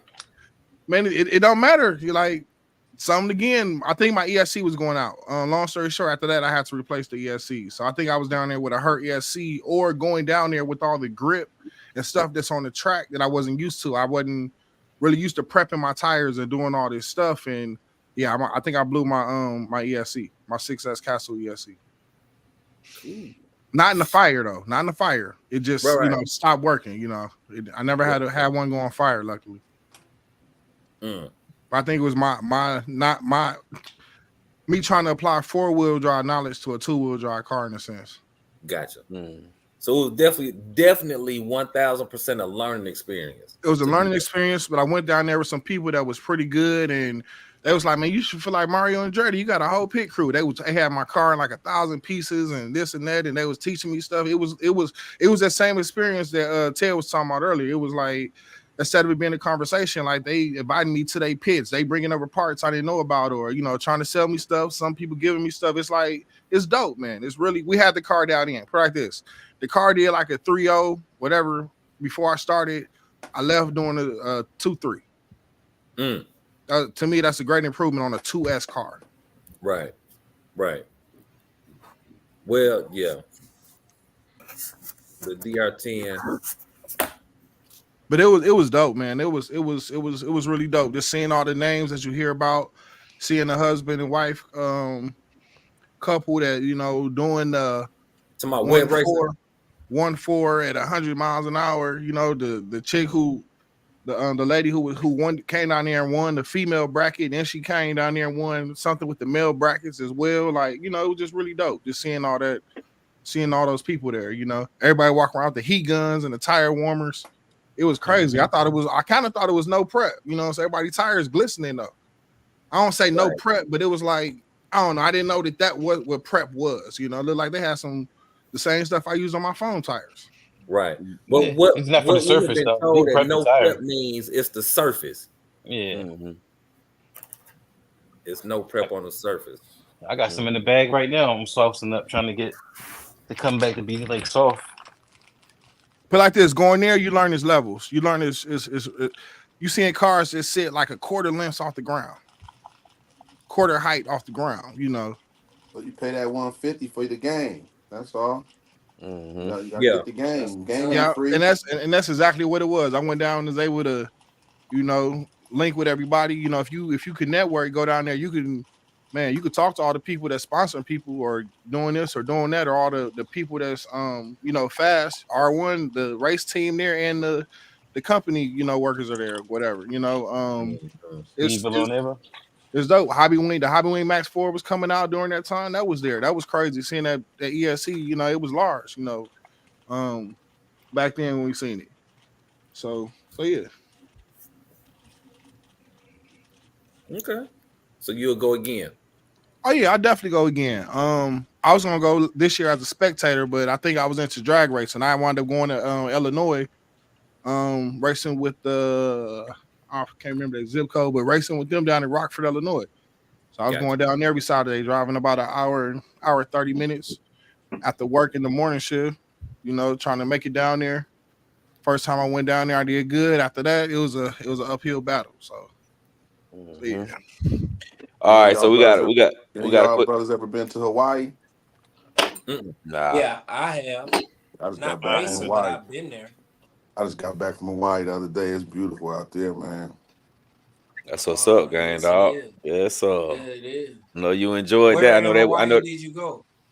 Say it again. Where in Hawaii did you go? Oh, just this time I just went to Waikiki, but I didn't been to Maui and all of them over. This like my fifth time going. Okay. He said they You know love me it out up there. Mm-hmm. That's what's up, gang, dog. But I know that weather was beautiful over there. It was all right. It wasn't that good. It was cold. I mean, it wasn't hot or it was raining. Hawaii is a lot like Florida. If you ever go to Florida, it'll start raining, midday. You know what I mean? Mm-hmm. It's like south, Mm-hmm. So he asked what's a good starter drag car? What kind of drag car? What kind of drag racing you trying to do? You trying to do street eliminators, 7 scales? It's a lot of different means of 2-wheel drag drive or racing. 4-wheel drive, man. Mm-hmm. It's a lot. That's the biggest Bring the question. serpents back. Said bring the serpents back. The serpents, yeah. I got one sitting here. Like I never really wrote it like that. You can give him Isn't it a new one coming out? Didn't I hear somebody new serpent coming out? I think I like a 990 or something like that. 991 or something. I don't know. What you said, Dave? No, I was saying like it's like different. I was just answering that question for as like the street eliminators. It's like Oh, there's levels to them. Yeah, it's different. Even with Different 7 levels. scale, well, most of us on the 6 scales, we race limitless. Yeah, but we start getting like the R1 DC, the DC1 from R1. They got like all the technology, some of the stuff they use from the 8 scale pan cars, where the body pushes on the car to get more traction Yeah. instead of it just being going through suspension. You know, they're just like custom built. I mean, like super narrow. You put the big battery up front and adjust the you know, the position and like, you know, basically infinite ways. And then you got different ways you can roll the rear transmission up and down, get more grip, more anti-squat. They got way more adjustments like a DR10. And the DR10 is based off a race car, you know, like an SC10 or something with like V6 arms. Yeah. But it's not as adjustable as those. You get the cast and everything with them. That was a car I was going to buy before. It was from the boy Troy Stacey. It was what was it called? The Vantage Point or something like that. He went like $1,000 for that chassis back in the day. Damn. Yeah, he man Sean down here in Georgia. We race mostly street eliminators and 7 scales.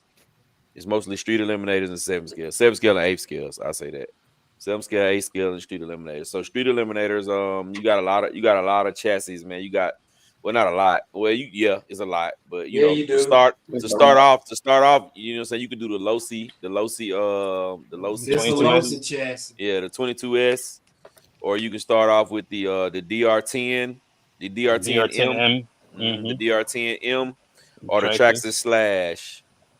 That'll be a start off, but show them the rabbit hole window. Well, I was gonna say, he's asking, should I just get an infraction for starters? Yes. Yeah, you can do. You can start off with an infraction. Get you a wheelie bar. Get you a wheelie bar and some foam tires. You will have the best results with the infraction out the box. You can basically throw some foam tires on there, 8S, full throttle it, and well, you got to cut down that rear wing. That's another conversation. But full throttle it, and man, get the same number every time, and it's gonna be fast. Y'all don't like the mini cars, do y'all? Yeah, Doc and they got a mini car. I'm talking about like the mini Bs and stuff like that. Yeah, they got the drag one like that. You got to get one of these drones right here. Losi Manny. This the only capsule system I got. Big Red. I see you with the We got the X2 in there. That's nice. What's that? A copperhead or something? Yeah, that's X2. Okay. Micro. Losi 22S, highly modified. Highly modified. And that's what I was gonna say. If you buy any RTR drag car, you can definitely get a chassis and a few upgrades and turn it into one of these cars right here with a carbon chassis and all that. Yep. That's basically what the DC ones and stuff are. Like they basically have the chassis kit on the, I got a DC one too. I got a DC one too downstairs. You like the Patriot? No, I got the Patriot. I got the R1 DC one. The DC one is nice. That's just a Losi. That's a Nula chassis that I just put on the screen. Okay. Well, y'all, it's 12 o'clock, man. We just want to thank everybody in the chat for coming to rock out with us, man. I appreciate all y'all brothers on the panel with me tonight. We appreciate y'all, man. For everybody who coming in late, don't forget to wipe your feet before you come into my house. Smash the thumbs up button. It is absolutely positively free, and we appreciate y'all. Without y'all, man, it wouldn't be no us. So with that being said, we're gonna go around the bend and we're gonna get out of here, starting at my brother Ted. All right, everybody, have a good night. It was nice talking with y'all. Spent something back. My bad. I said it was nice chatting with y'all. Appreciate it as always. Everybody have a good night, good work week. Hope to get back at it next time. Peace. All right, gang dog. Peace and love. Don't stop the RC, man. Yes, sir. Rattle 3000. Good night. Sleep tight. Don't let the bed bugs bite. And stay hydrated. Doc Ski Rope. Good night, all. Big Rich. Man, good night, y'all. Y'all have a good week. Stay safe.